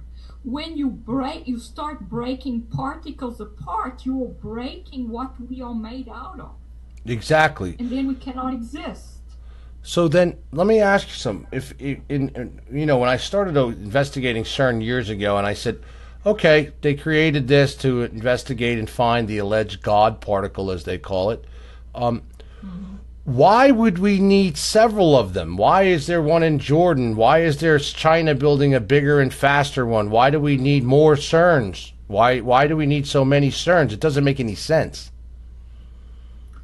Possibly because they haven't been able to create the portal into the other universes that they are looking for. Oh, so you mean to build a bigger, to build a bigger and stronger one, in other words, to basically they are trying to create more and more of them in order to break through. What they are doing, and basically this is again where the alien technology comes in. The aliens have driven this. This sort of technology is not human-led. It's alien-led. I agree with that. That I agree. And the aliens have their hybrids on Earth that I believe are now running the governments. Mm-hmm. And basically these are half human and half aliens that are running the shadow governments of the world. Mm-hmm. And they have their own agenda. They want to break through, but perhaps into another dimension, another universe where they come from. And they don't care what happens to humans. In fact, they don't want humans here. They are right now simply using humans to get what they want. That I fully agree with. I fully agree with that. That humans are being used. Humans are being used for the benefit of whatever. It's like they're on this great big mission or something to, like you're saying, get through to another dimension or break through to a portal somewhere to go. Do you think this is? I'll ask you this question. Do you think that we have I believe we have had the technology from aliens or from some ancient beings that we've had to time travel, to like portal, to portal from one to the other, like definitely. I believe that time travel is possible. I know that the Nazis, I mean, during the Second World War, they were using experiments where they had this huge bell with mercury in it. Yeah. And they were creating time warps. So if at that time they could create time warps already, that tells you that time travel is actually possible. Basically, the universe... That was my next question, and you're going to answer it right now. Go ahead. Explain how that could be possible. So the universe has 4 dimensions in it, and that is the universe we are aware of. We can only control motion in 3 dimensions. As far as we know, the 4th dimension we don't seem to have control over. That's the time dimension, it just seems to go by. But there is no reason, because the universe is made out of 4 dimensions, so every point, every space point has all the time dimensions associated with it from the beginning to the end of the universe. And if it's infinite, if it's always been there and it's always will be there, then the time points are infinite from the bottom all the way up. And there is no reason why you cannot form a wormhole. Basically, you can create it in space, you create it in time. So you can take it from one point in space for one point in time to another. There is no reason why, if it's possible in space, it's not also possible in space-time. So definitely, I believe it is possible to do that. They possibly have the technology already to do that, because you can then move from one point in the universe to another, basically in terms of space and in terms of time.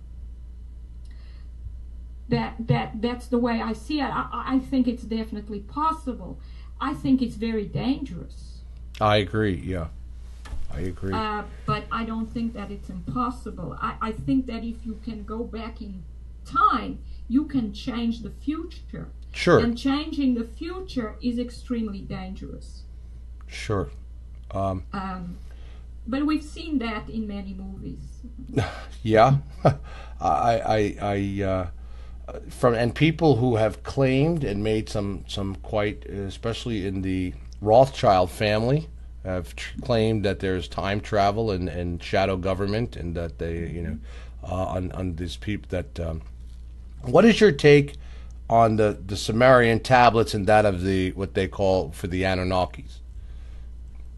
Yes, I've definitely heard about that. That's part of the historical records that we have relating to Nibiru and so on.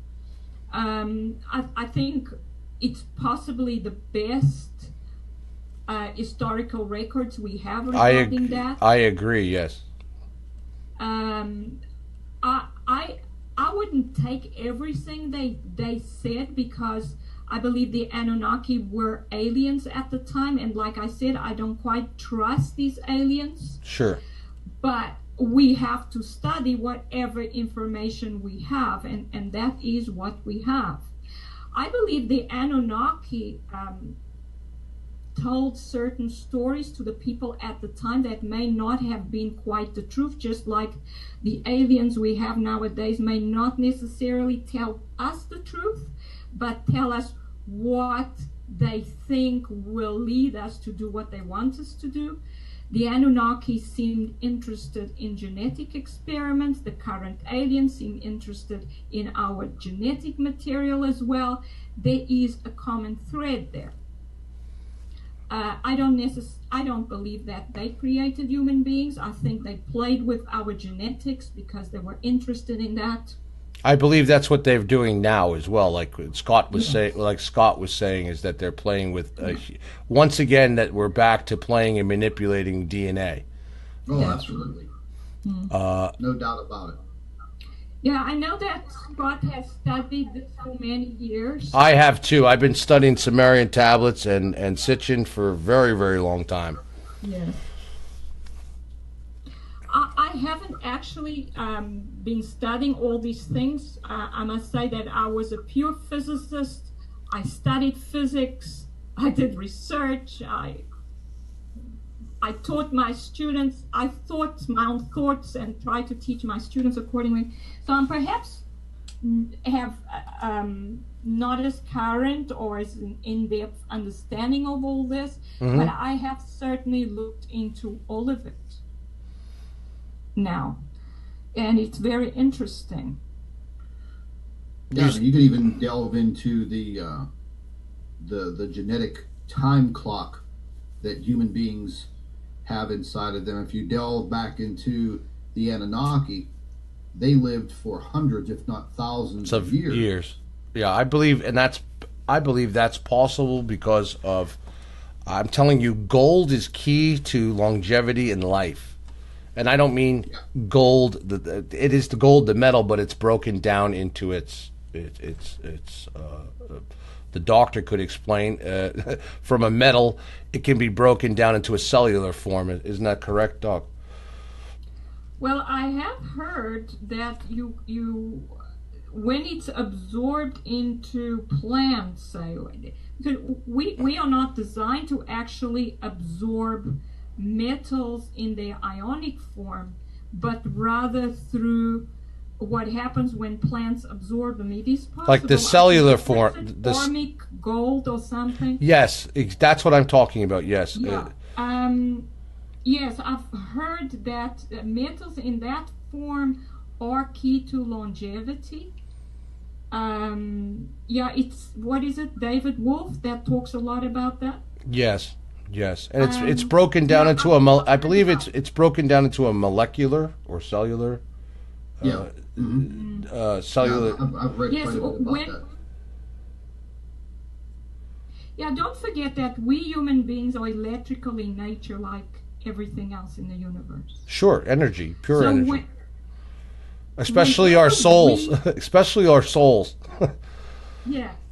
Whenever we increase our ability to communicate, for our cells to communicate electrically, and it's always improved when we have the right metals inside our cells, that everything will improve in our bodies, and therefore longevity.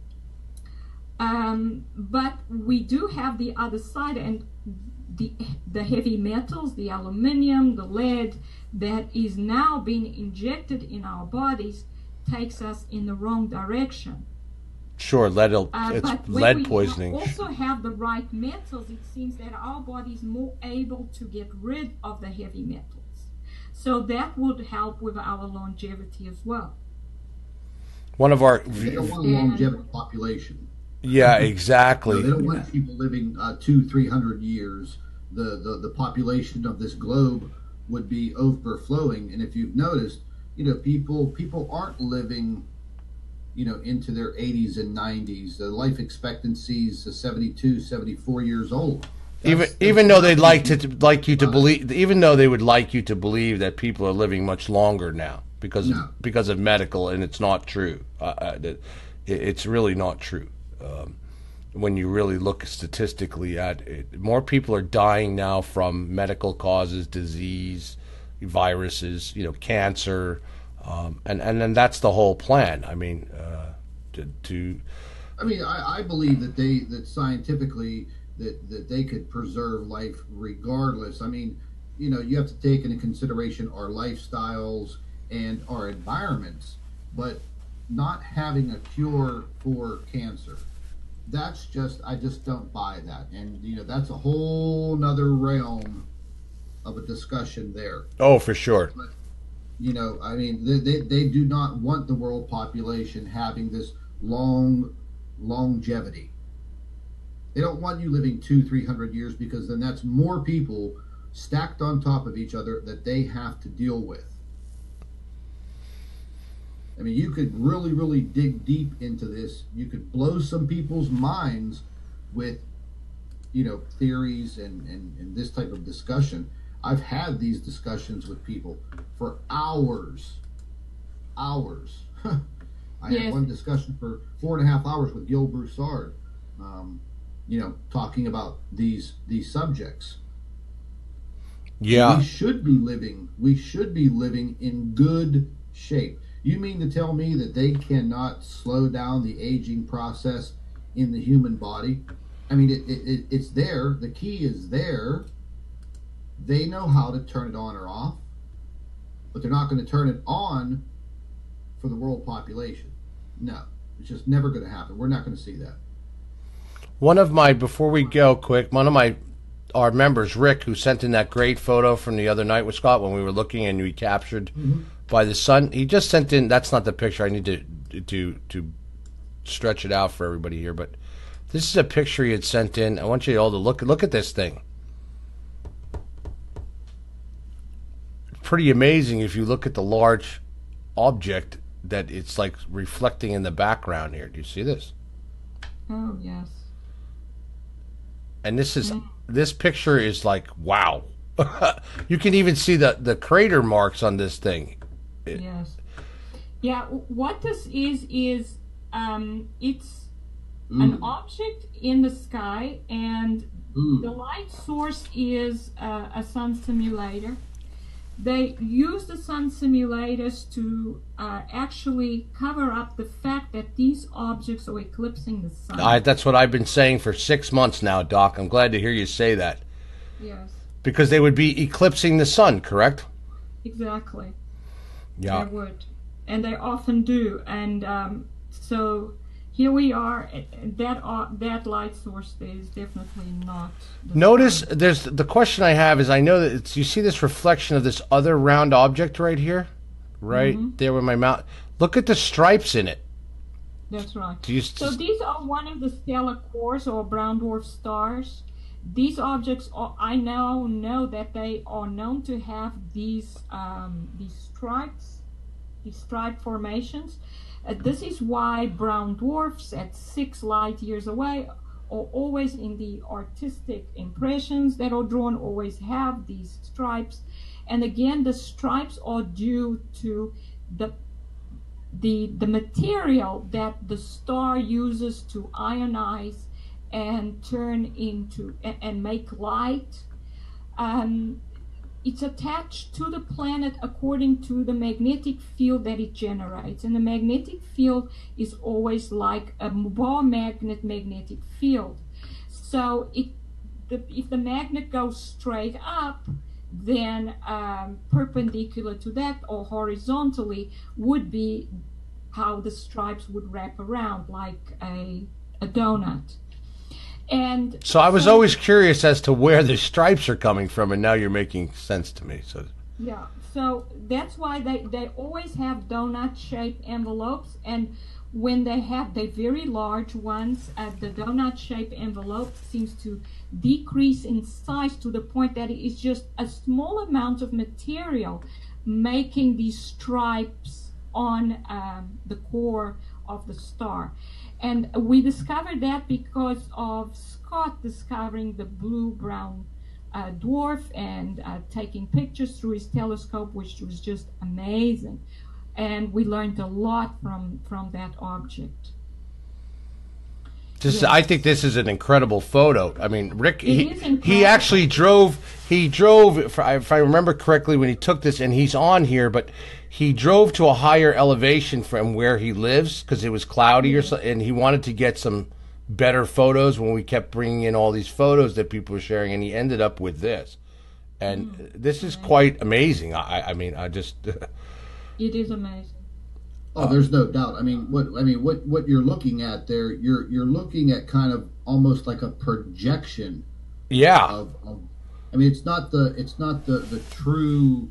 It's not the true size, but it's what's behind there. It's like you're looking at a projection. That's what the camera's picking up, and an object has to be there in order for this type of object to be projected. Look at that. There's a close-up. There's a close-up of the smaller object. See the lines?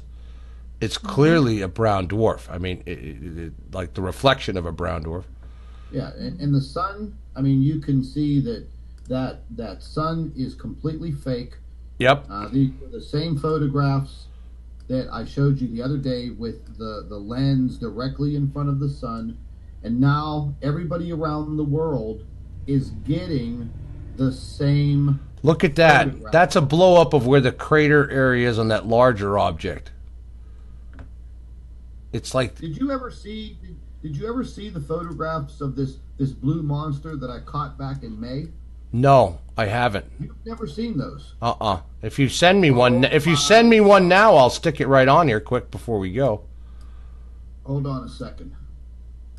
I just look at that. That's just amazing to me. Yes, it is amazing. It's almost, Doc, if you look at this, it looks like there's a brown dwarf there and then another something near it. What happens is these objects cluster together. They seem to connect to each other sometimes like Lego blocks. That's what it looks like. Like they're sort of connected there. That's definitely what they do. Is sometimes you have one in the middle and you have 4 attached around the edge. So I've seen this many times that they attach themselves like that, and they're equidistant from each other. So you can see it's a very regular kind of attachment, and it's always on the side of the toroid. What is that? What is a toroid, Doc?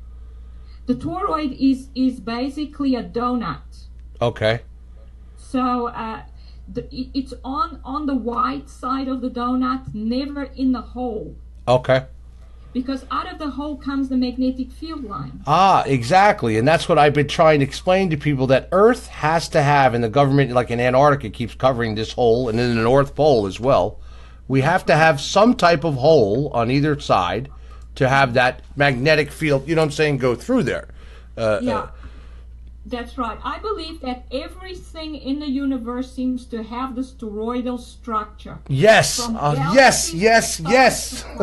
I'm so glad you agree with me. Yes. I've been saying it for so long. Yes. I agree with that. I see it everywhere now. I started seeing it when I was observing these objects. And when I saw how they were connecting to each other and how they had this envelope, and how white dwarf stars also have this exact type of envelope, which is always toroidal, in other words, donut in shape, a ring, I started realizing that it's everywhere in the universe. That even when we see a sphere, it's not actually a sphere, it's actually a spherical toroid. So it's when the ring structure is expanded upward, so it almost looks like a sphere, but it's got a hole at the top and a hole in the bottom.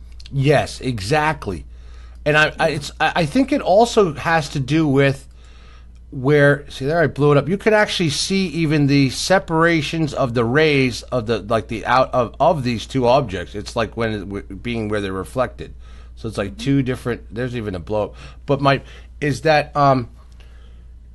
even like we'll say Earth is on its axis, I believe that hole also has something to do to balance the object, the planet, like the you know what I'm saying?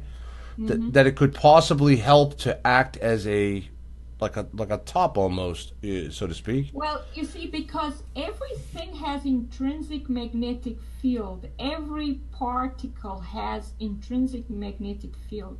Electrons have an intrinsic magnetic field. So magnetic field is intrinsic to all particles. It's always there. And the magnetic field flows in such a way that you have to have closed magnetic field lines. And the field lines have to flow along one direction. That's why The center of them. That's why Earth Yes. Earth has two sides where they flow both like this. Exactly. So it flows out one direction, it flows in the The other opposite. side, but the exact opposite side. And this is all due to what I call the symmetry of the magnetic field, which all particles have, and therefore all matter has. Makes sense. So what is intrinsic to particles, to matter, is not mass, it's magnetic field. So it doesn't matter the size at all. Now, mass seems to be, actually can be as a result of other interactions. So an object may seem to have a mass, but it's actually due to the magnetic interaction that is happening within that object. Here's the. I inboxed you. Yeah, I just got. Yep, I'm on it right now. I have. I have seen these from you. I've actually showed these on one of my past shows. It was back in April or May, right? May, yeah. I have more, but they're in a file. Look at this. I knew it. Look at this thing. Yeah. Yeah, you can see that that object, first of all, is solid because it's got grooves on its surface. Right. So this is a dwarf, isn't it? This is a brown dwarf star. This is how I discovered what these objects are really like. They are solid cores. They have solid surfaces. So they. That's what I mean. So it's almost like it's almost, you could say it's like a marble, so to speak. Okay. They are. You can actually, you know what? I'm not going to interrupt, but I want to blow in. You can actually see. I'm going to blow this up where it's connected to the portal. Right into the surface. It's portaled right into the surface. I remember looking at this, and now I'm seeing it again on here. Right there, you can see the connection right here. Yes, you can see how it draws plasma from the sun's corona, and how that connection is there. And of course, that indicates that is a magnetic connection right away. Because, sure. These particles would spiral along the magnetic field lines. And there you see those connections, and you can even see two connections. There's a light one and a dark one. Right there is all the evidence that you need. I know that. This is. You can go to bed right now and just say it's over. That's it. That's all the evidence that you need. I captured this object on May 10th, and then again on May 12th. And I was watching. It was almost in about a 27 to 28 day cycle. Almost the same exact cycle as the sun's rotation. Yes, because you see the size of it? Yeah. It connects to a spot on the sun, and then it just stays there. As the sun rotates, it rotates with the sun. Right, and that's what's showing the pictures. Like it just hangs out there. Yeah. So then here's a question. Yeah, the black and white one, because I caught that object on one of the I think that was on the SOHO, on the C2 coronagraph during a coronal mass ejection. Look at this. Wow. And you see that Oops, the material on the surface, that's the material it would ionize to do what stars do, which is eventually to produce light. But it's got very little material left. Also, the material looks solid, which was very puzzling to me in the beginning because I'd always learned that stars are made out of gas. But it turns out that after observing that this material is solid, I realized that even the sun itself, its photosphere is most probably very likely to be in the solid phase. You know what? I just thought of something, and it just makes some sense to me. What about this? You see how you have this object, and you can see that it even has, it's completely locked onto the sun around this. You can see it right here. It's like a complete lock-on. That's right. Yeah, whenever you color enhance these, right, you see the plasma connection. Okay, so wait, hear me out now, both of you. You see how it's connected like this, and then it rotates with the sun, like the doctor's saying, right? So what happens when it's time for it to release itself? I bet you it would create shot of it. That. Boom. I'll zoom in on this for everybody. I bet you it would eject it out, just eject it off its surface, just like that. Yeah, it does. They do that. They just disconnect the magnetic. I've seen smaller ones do that. They connect to the sun, and then it's a sort of it looks like an umbilical cord disconnects, and they move away. However, I think what is happening with the sun when we get these huge CMEs and solar flares is it's happening when these objects are coming in and they are connecting, and as they connect, they're pulling on the sun's magnetic field. And as they pull on the sun's magnetic field, and you pull it out, suddenly you get an extreme increase in the electric field, which leads to these solar flare events. Yeah, that's what I'm saying. There has to be, whether it's by when it's connecting or disconnecting, that's what's happening here. I think it's more as they connect, because as they rejuvenate and get plasma from the sun, they get to the point where the magnetic field is almost equalized to the point that they sort of disconnect and move away. But as they come in, they're hungry for energy, let's put it that way. So there's a strong pull on the sun's magnetic field, and they start pulling on the plasma from the sun so that they can absorb that plasma. And that's when the sun may lose control, and then we see the huge explosion, and it's guided by the electric field that occurs at that point on the sun. Look at this, though. I got to say, Scott, look at this thing, this picture you captured here. You can see the larger object right here and the fake sun or something. That's got to be, I don't know if that's a fake. This is actually the sun. The sun seems to have an object embedded in it at its south pole. Yeah, maybe that's what's giving us that look of that. It looks like something's embedded in it, like over here. This seemed to have happened, I think, I'm not sure if it was in 2014 or 2015. The core to the chronograph went offline. Yep. And for over a year or something. And after it came back online, there was this dark shadow at the sun's south pole. And I deduced from that there must have been an object that came right up to the sun and impacted it at the south pole, and it just stayed there.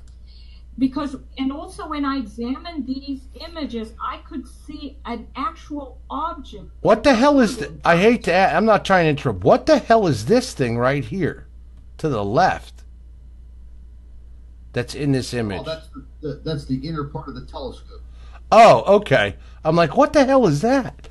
That's, I'm like, oh, you got the Scott. You got these. You got these through your telescope. Yeah. That's why I see the big ring now. Okay, I got it. Yeah. Now I see the ring. Whenever these photographs were examined and then color enhanced, I'll get you the file over with the color enhanced. Now we're up real close. Look at that. It's amazing. Yeah. There's also another object right here. Look. There are many of them, and the smaller ones, you can clearly see the toroidal shape of the envelope, the smaller brown dwarf. You can see where your cursor is over there. There's a round object to the far right. Over here? No, to the this far, one. To the far right, over where the sun is, where the divot is. Yeah, right here. Yeah, right there. Yeah, with the color enhanced. There's another one. You can see this even here. There's something with a divot. Yeah, that's what I'm talking about over there. These are really, really good. I mean, this is a big object. this. Yeah, this one is at least 1/3 the size of the sun. Look at, which makes it about over 3 times larger than Jupiter, the blue one. Do you see? I want to show you something. Look, I'm sure you've really examined these, but it looks like, again, like there's an opening in this planet, like it's sucking the energy right out of it, like a rise. Yeah, you can actually see the plasma surrounding the object and around the object and connecting to the sun's corona. It's like the sun's corona has gone out to envelop this object. Yes, exactly. That's what I'm saying. It's like it's just like, that's amazing. We have many photographs in that. We have photographs of this shedding itself. They're what? Yeah. We have photographs it's of it. Shedding its own material. Shedding its material, creating a debris field. Yeah, exactly. It's like you can even see that in the whole picture itself when I go look at the whole. It's like it's shedding everything. It's like the whole. That's right. It's amazing that this is happening, indeed. Wow. Yeah, if I had the file here in this laptop, I'd be able to, just shoot you the file of the color enhancements, and they're absolutely amazing. And then a gentleman from Germany, not too long ago, he latched onto it and he emailed me a file, and he was able to photograph in a little bit more detail the same object. Yeah. Wow, this is just shocking. This is like just wow. That's why when somebody tells me that there's nothing out there, it's almost like you just want to slap them silly, because I've been doing this for a long time. These photographs were put through photo forensics, for God's sakes. How did you? I gotta ask you. How did you? Do you have a digital telescope that took these, or? Yeah. Well, you'd have to have all of the equipment, the laptop, the camera mechanisms, everything that goes right into taking these deep photographs. That's just like wow.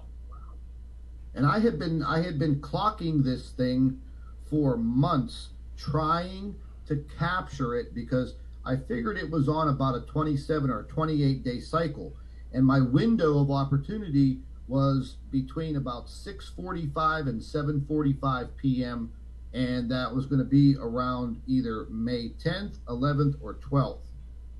Well, I got it on the 10th, and I got a few more pictures of it on the 12th. But you got to remember, they're chemtrailing constantly in my area, 3 o'clock in the afternoon. So I was losing my window of opportunity every single month. Yeah, this is just like wow. And I got lucky. And then 6 months later, not even 6 months later, 1, 2, 3, March, April, May, June, August. Yeah, about 5 months later, the gentleman from Germany, he sent me his file, and yeah. Yes, it's amazing. Exact same object, but a little bit more detail. What the heck is this thing? You see, that is the sun. Our sun is not what it used to be anymore. It's not even spherical anymore, because there's an object embedded in it. It may look spherical because if we look at it with the corona. Right. But if we look at the actual surface of the sun, it's not even spherical anymore. You think You that? have to remember something. These photographs are not going to be perfect like what you see on NASA imaging, because No, of they're course not. with an atmosphere. Right. These are being taken from Earth through thick atmosphere, and it was just a godsend that the group of these photographs was actually taken. And to be honest with you, usually when you make discoveries, the troll operations come out and try to bury you. Oh yeah. Well, nobody debunked this. Nobody said a word. I actually sent it to a colleague of mine, an astronomer. And what'd they say, Doc? And he said, well, I find it hard to believe that no one else has made this observation in the world. That's what he said. I said, well, then I found several YouTube videos where people were seeing this blue object next to the sun. Yep. With the naked eye, and I sent it to him, and I said, well, people are seeing it all over. And he never replied back. And that is my colleague. Now, one of my best friends from high school, and I've been friends with him since we were very young kids. He's a professional photographer. He has his own studio. He does all of the the high school pictures, the wedding photographer, the whole 9 yards. But he has very sophisticated equipment. I've been sending him photographs for over the last year and a half. Each time he opens up one of my files, he's like, you're scaring me to death with what you're showing me. And dealing with him and him teaching me these well, they use the word lens flare. Well, this is not a lens flare. No. This is not a lens flare. People don't even know what a lens flare is. They don't even know. If they look up in photography, You can see the telescope ring at the end that you're taking this through a telescope. I could point it out right here. You can see the rounded. It's right here. When you take a look at the enhanced photographs, you take a dump in your pants. This is like the whole. There's the telescope right there. That's right. You can see the whole ring is right there. Exactly. How can it be anything but what we say it is? Holy shit, there's another object at the bottom now that I'm looking. Yeah, it's objects everywhere. It's right. see, that's I another- just that's picked it up. another- I just picked it up. It's right. I'm sure you've seen it. I haven't, though. I'm just looking. I'm like, whoa. It's right there at the bottom. Yeah, I poured over these photographs for months Right here. and months on end. Right there. I know my head is in the way there, but it's right there. Yes. There are objects everywhere. And you can see where it's actually connected as well. Yeah. All these objects are connected to the sun in the sun's corona. Don't forget that's where they connect to the sun. They are stars. They are at home in the corona. The corona is basically the sun's atmosphere. And You know, that's a good point. I have to ask you a question. How? We'll just say if we took this picture, for example, like this blue marble here, this brown dwarf. This is like a dwarf that shed its skin, correct? So That like is exactly correct. This is what happens to stars when they start aging. They start shedding the outer layers of material. so Until what's left is the core. so in reality, this is like a left. Our sun in the center would look. I mean, would have this without, and then with its corona on the outside of it. Well, you're looking at one of the oldest objects in the galaxy. That's right. So this is an old star. This is a star that once was a main sequence star, probably a lot larger than the sun. Mm-hmm. And Cold. it started shedding its outer layers of material. I don't even call it gas anymore because I think they solid and liquid in the solid and liquid phases now. So, But in other words, started it's sort of- shedding it, and It's no longer. ionizing envelope moves down towards the core, the part that it ionizes, so it's photosphere. And then it lets go of any layers that are beyond that. And it just strips them right off. It strips it off.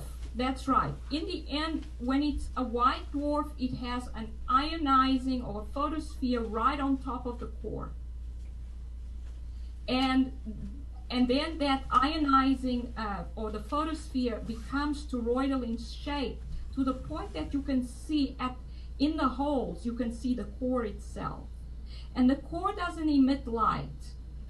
The light always comes from the ionizing material attached to the core.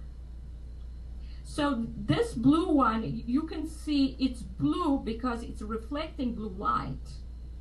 It's possibly absorbing all the other light that's coming from the sun. And then we can see the material on it. That's what's left of its layers of material that were what it was able to ionize and create light with. That makes sense to me. Like you're talking about this leftover, like this spot. They look like yellow gold spots. Yes, that's right. In some of the higher definition photographs that were enhanced, you can clearly see elevations. You can see where the object has been strifed. I mean, I don't even know how to explain it. Just these lines, these grooves, like it was just strifed with something, or its surface on part of it just ripped off. Mm-hmm. And if you take a look, yes, Adam, at the coronagraph to his question, on the C2 or C3, you know, we never used to see the amount of action, the amount of debris on these coronagraphs constantly. It's constantly there. Sure. Yeah. Yes, what happens is yes, Carolyn, boils off this material. Zoom into that thing. It looks like a volcano. That's what I'm saying. It looks, it does look like a volcano, so to speak. Don't forget, our sun does the same thing. Its photosphere, from its photosphere, it boils off material that becomes the corona.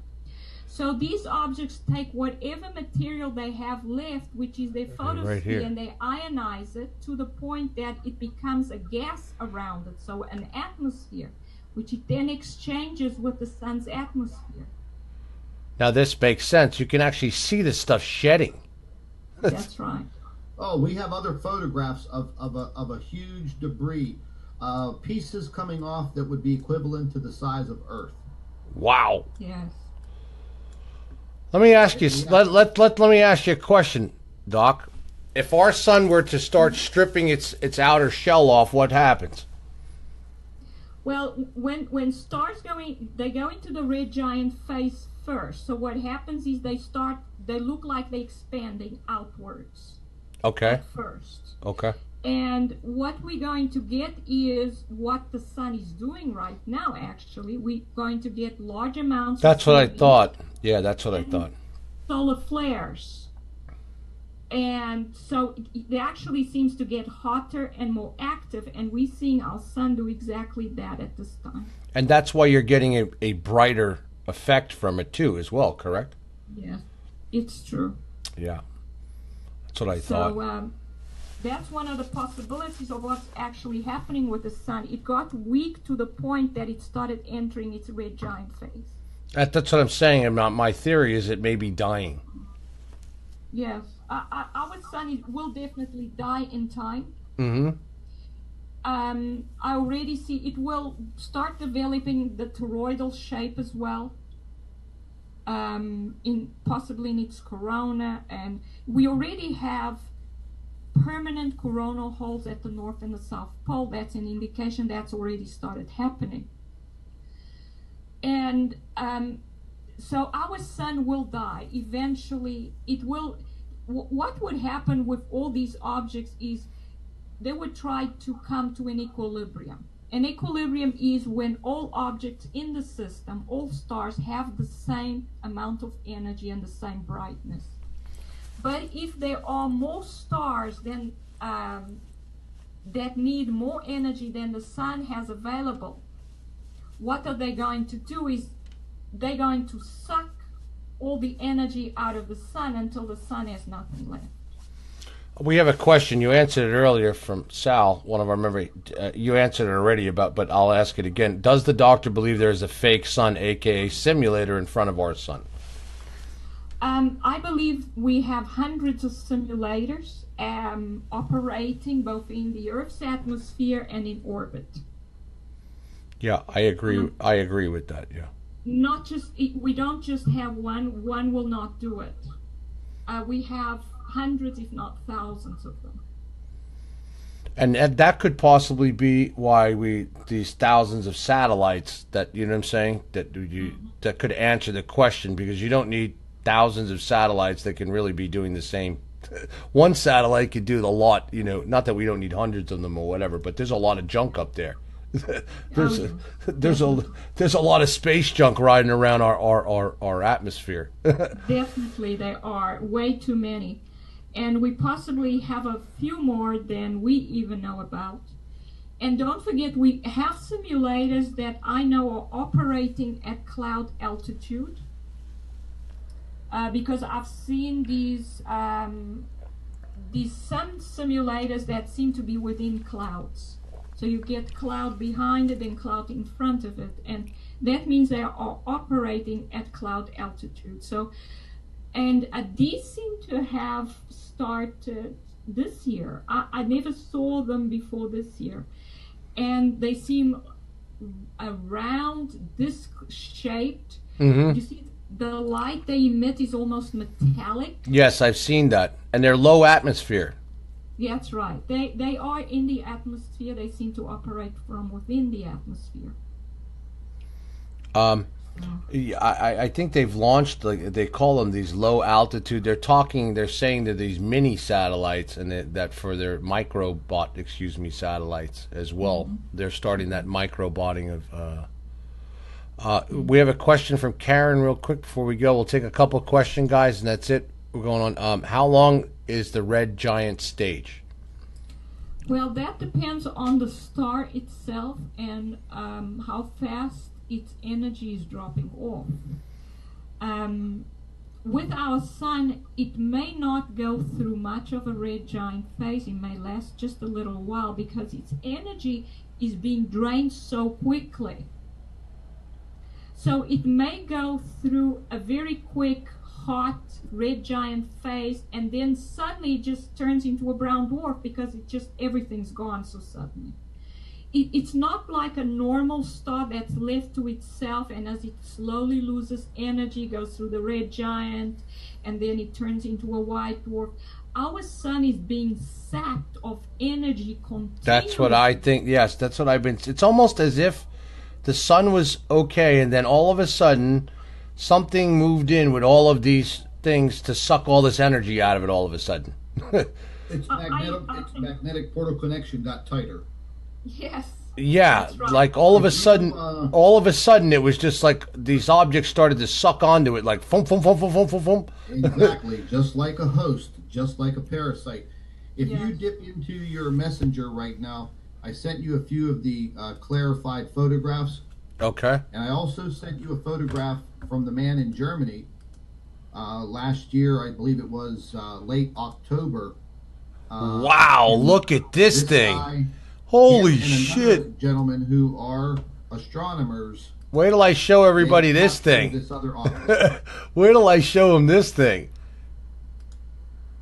Show them the golden colored one first, because that was the first real shots that we had of this object. Look at this. Boom. Now here's the other one, the gold one. There's another one?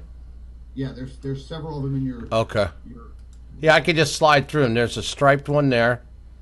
That's you the... could zoom in all the way to that. You could literally see the raised surfaces of this object. Oh, yeah, I'm sure you can. I mean, you can see...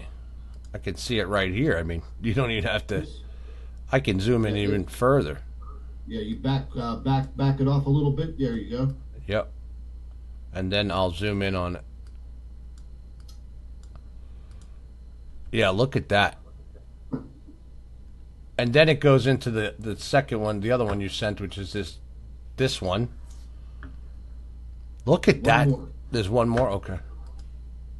Boom. That's the critical one. Wow. Let me get it. Let me back off it so people can see it without me zooming in on it yet.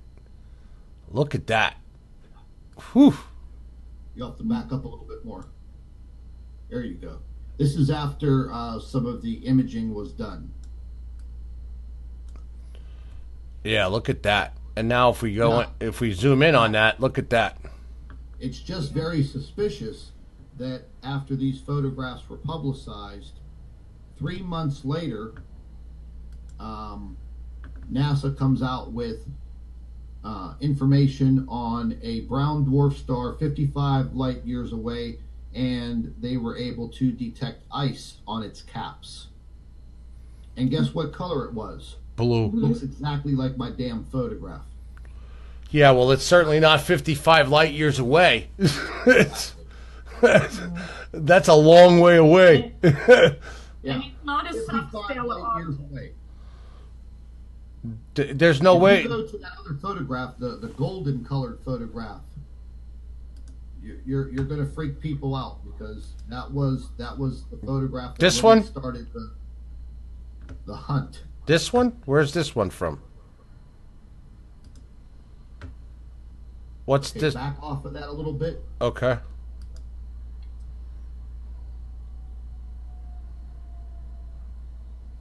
Is that the one from Germany? Yes, this photograph, there was only one photograph captured, and then 28 days later, they actually captured the same object, but in a different position, and I mean a rotating position. Now, I matched these photographs up with the anomaly on the H1 Secchi cameras that they said was a reflection and a glitch in the cameras on stereo. I matched up the caps and the plateaus of land with the NASA footage. I matched it up perfectly. They suspended my YouTube channel for 3 months. Yikes. Wow. Look at this thing. Holy cow. Go down a little bit. You could see a large plateau of land. I mean, it looks like like the top of the Grand Canyon. Yeah, I see it. I have all the photographs in my other laptop. They're hidden away there, right there. Yeah. Now, I have higher definition photographs that were taken afterwards, and they were taken in a very, very faint light blue to bring out the definition. You could literally see how high these land masses are. They are plateaus. They're huge land masses. Okay? I mean, what are you doing? You making clay models? I mean, yeah. How could that match up with the photographs that were supposedly glitches in the camera that NASA didn't want anybody to see? Well, if this is a glitch in the camera, they're no, not these ones. The gold ones that I just showed the other day when they were blinking back and forth. It's back a year later, but a month early. This thing is amazing. It's like someone drew on it with a marker. Yeah, it is. If you zoom in, if you zoom real close, I mean the structure, it just really starts to freak you out. Yeah. So you see the grooves on the surface, and look at that. Being strafed. Yeah, it is. That's amazing. And then if you look down below, look at all of the debris coming off of the bottom side. Those things are the size of Earth.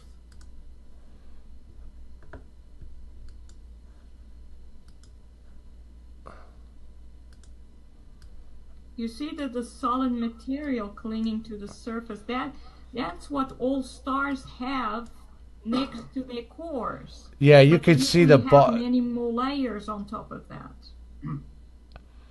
Listen, this is amazing. I don't care about any of the photographs that you've ever seen dealing with Planet X. These photographs here caused me to lose sleep. I lost sleep for days and days and days and days and weeks over these photographs.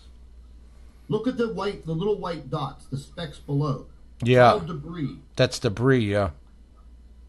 But look at the grooves. If you're seeing grooves at this distance far away, you know how big they are up on they're like massive. and guess what?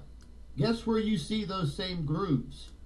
You see those same grooves on the bottom of the ocean floor on this planet. If you look at Google Earth very closely, you're right. You're very right. Damn right.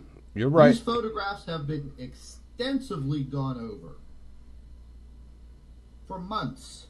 Look at that.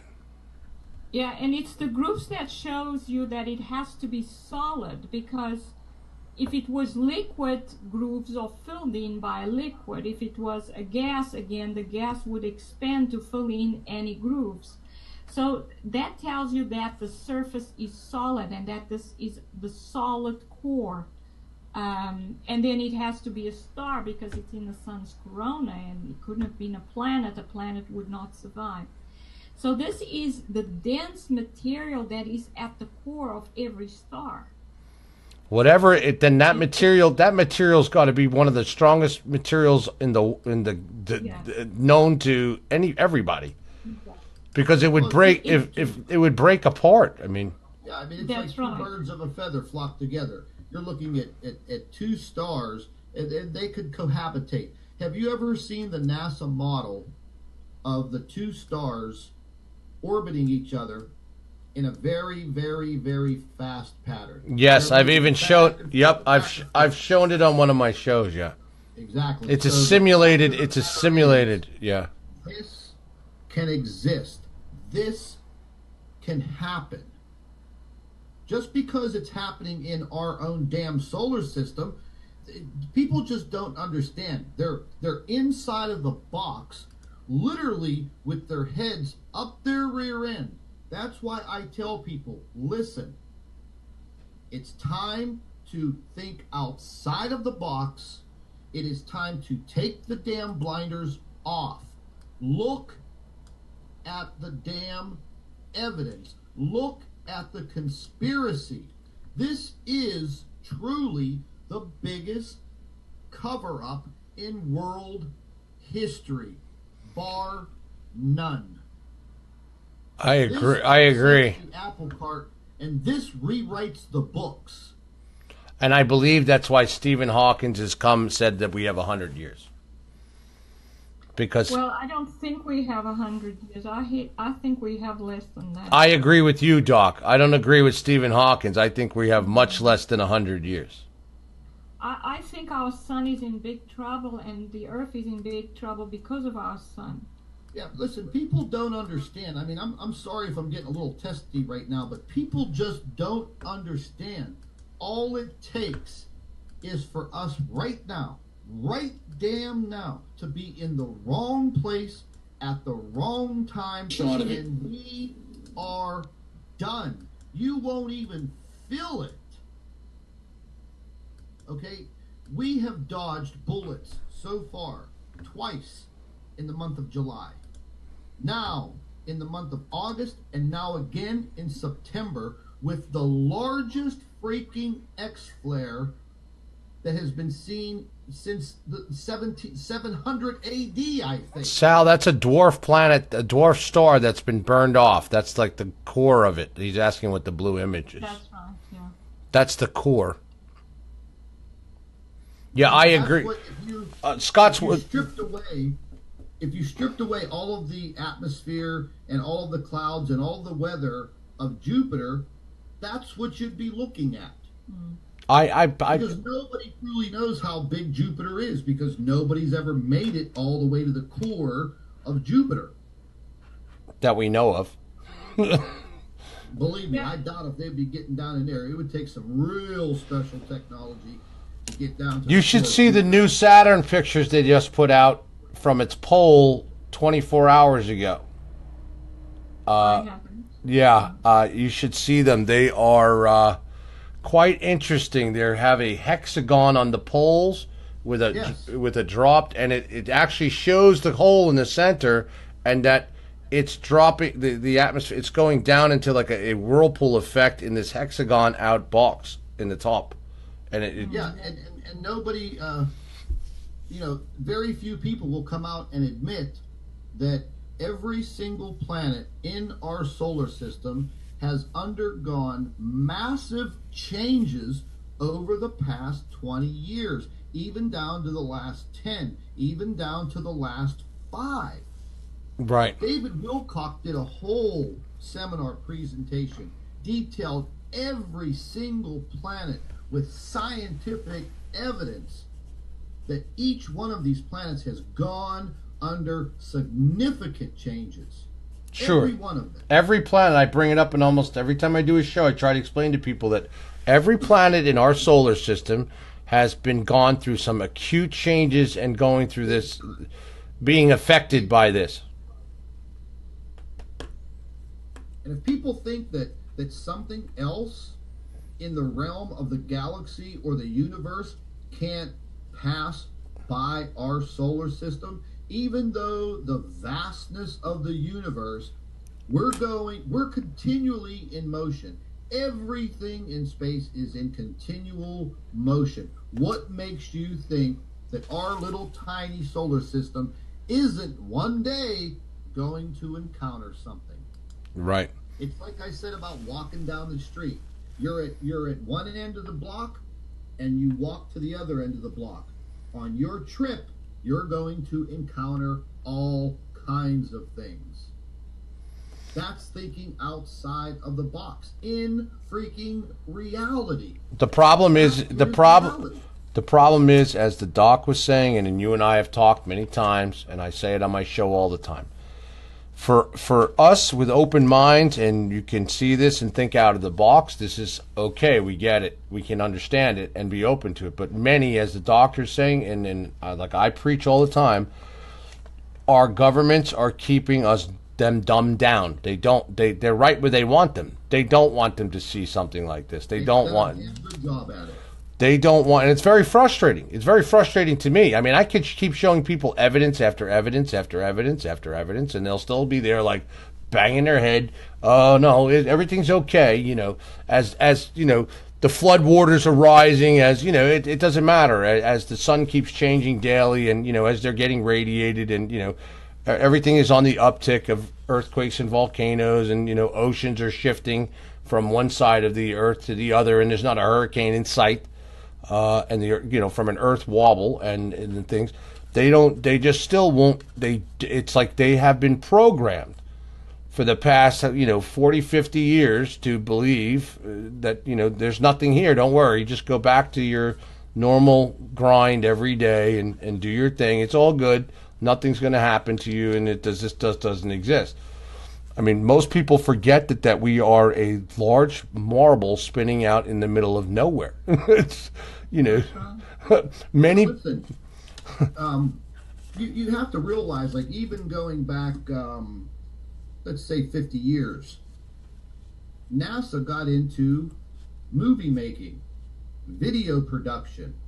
Now they're probably hiring more graphic artists Yep. and videographers than they are astronauts and real scientists. Look at their videos. I mean, they're all over the web. They're everywhere. Their name is everywhere. They're the biggest space agency in the entire world. Now you have the European Space Agency. But you know what? We never hear too much from the Japanese. And the Japanese are up, really up on space technology. But you know what? They keep it to themselves. Yep. So does China. Yep. China's. Do you know what?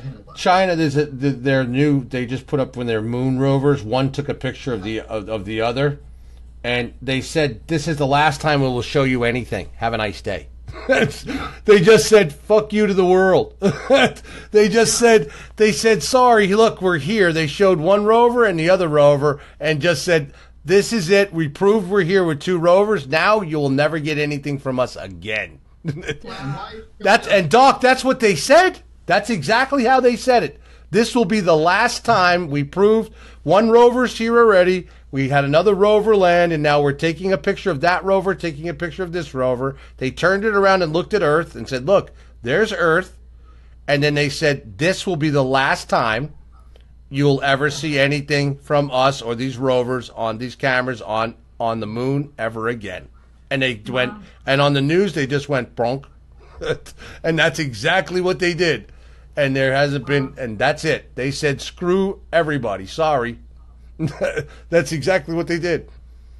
That's just exactly what they did. They said, "Don't expect anything from us because you're not getting it." We're done. Listen, you know, here's one more big mind blower for the audience before we go. Take a look at the Roman Catholic Church and their fascination with astronomy. Now owning one of the largest telescopes, Lucifer, in Arizona, on a forbidden mountaintop that you can't get anywhere near. Okay, you have the massive telescope down in the Antarctic. Yeah, but the Roman Catholic Church has some of the best astronomers. What does the Roman Catholic religion have to do with building a multi-billion-dollar telescope? I've been saying that for a year on my show. I always say it. Why does the Roman Catholic Church need an infrared telescope? Okay, highly guarded in an area that doesn't even should be there, and you know, and the one even in Antarctica, we went through such lengths. You know what it's like to get that? What they went through to get that there at the time. And to do that, I mean, they went through, our government spent a fortune getting that there. These telescopes were put into place because everything that they detect is a threat. It is a threat to power, and it is a threat to religion, and it is a direct threat to everything that you were taught and you believe in. If you cause that type of disruption around the world, like I've said to all of my subscribers and viewers, they cannot afford to ever lose control. Exactly. Case closed. They would have, if they lose control of billions of people, then, and we know what they know, it's like Adam, in the Bible. You don't eat the forbidden fruit. That's correct. We outnumber them. That's right. We outnumber them and all of their military. They may have the technology, but in sheer numbers, we would prevail. Sure.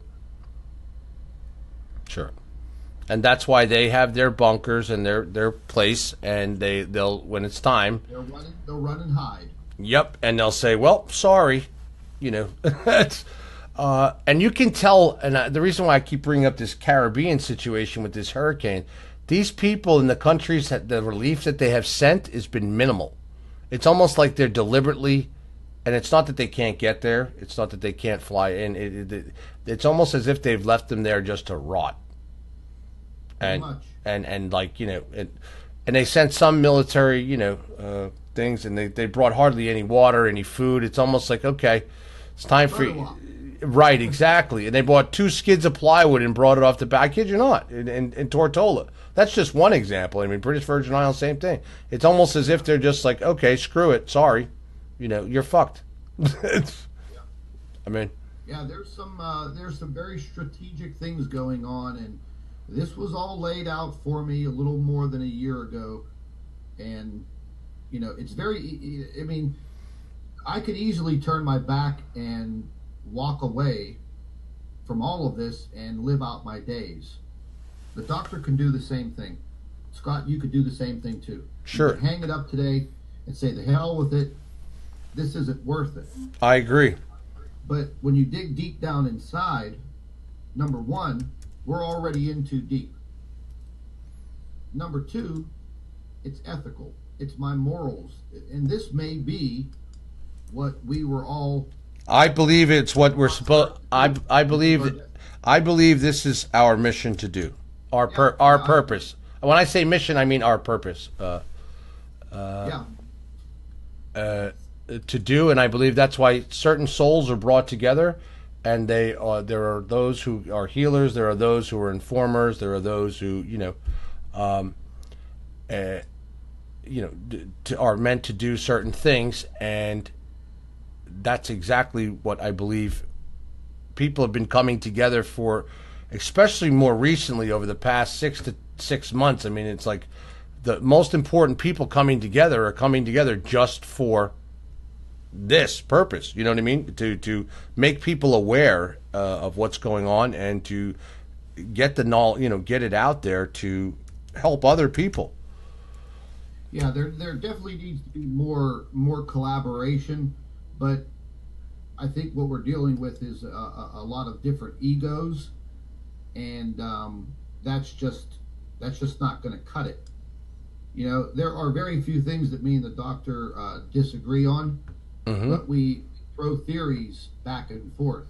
And whenever you start to work like that, the next thing you know, it's like the old saying goes, 2 heads are better than one.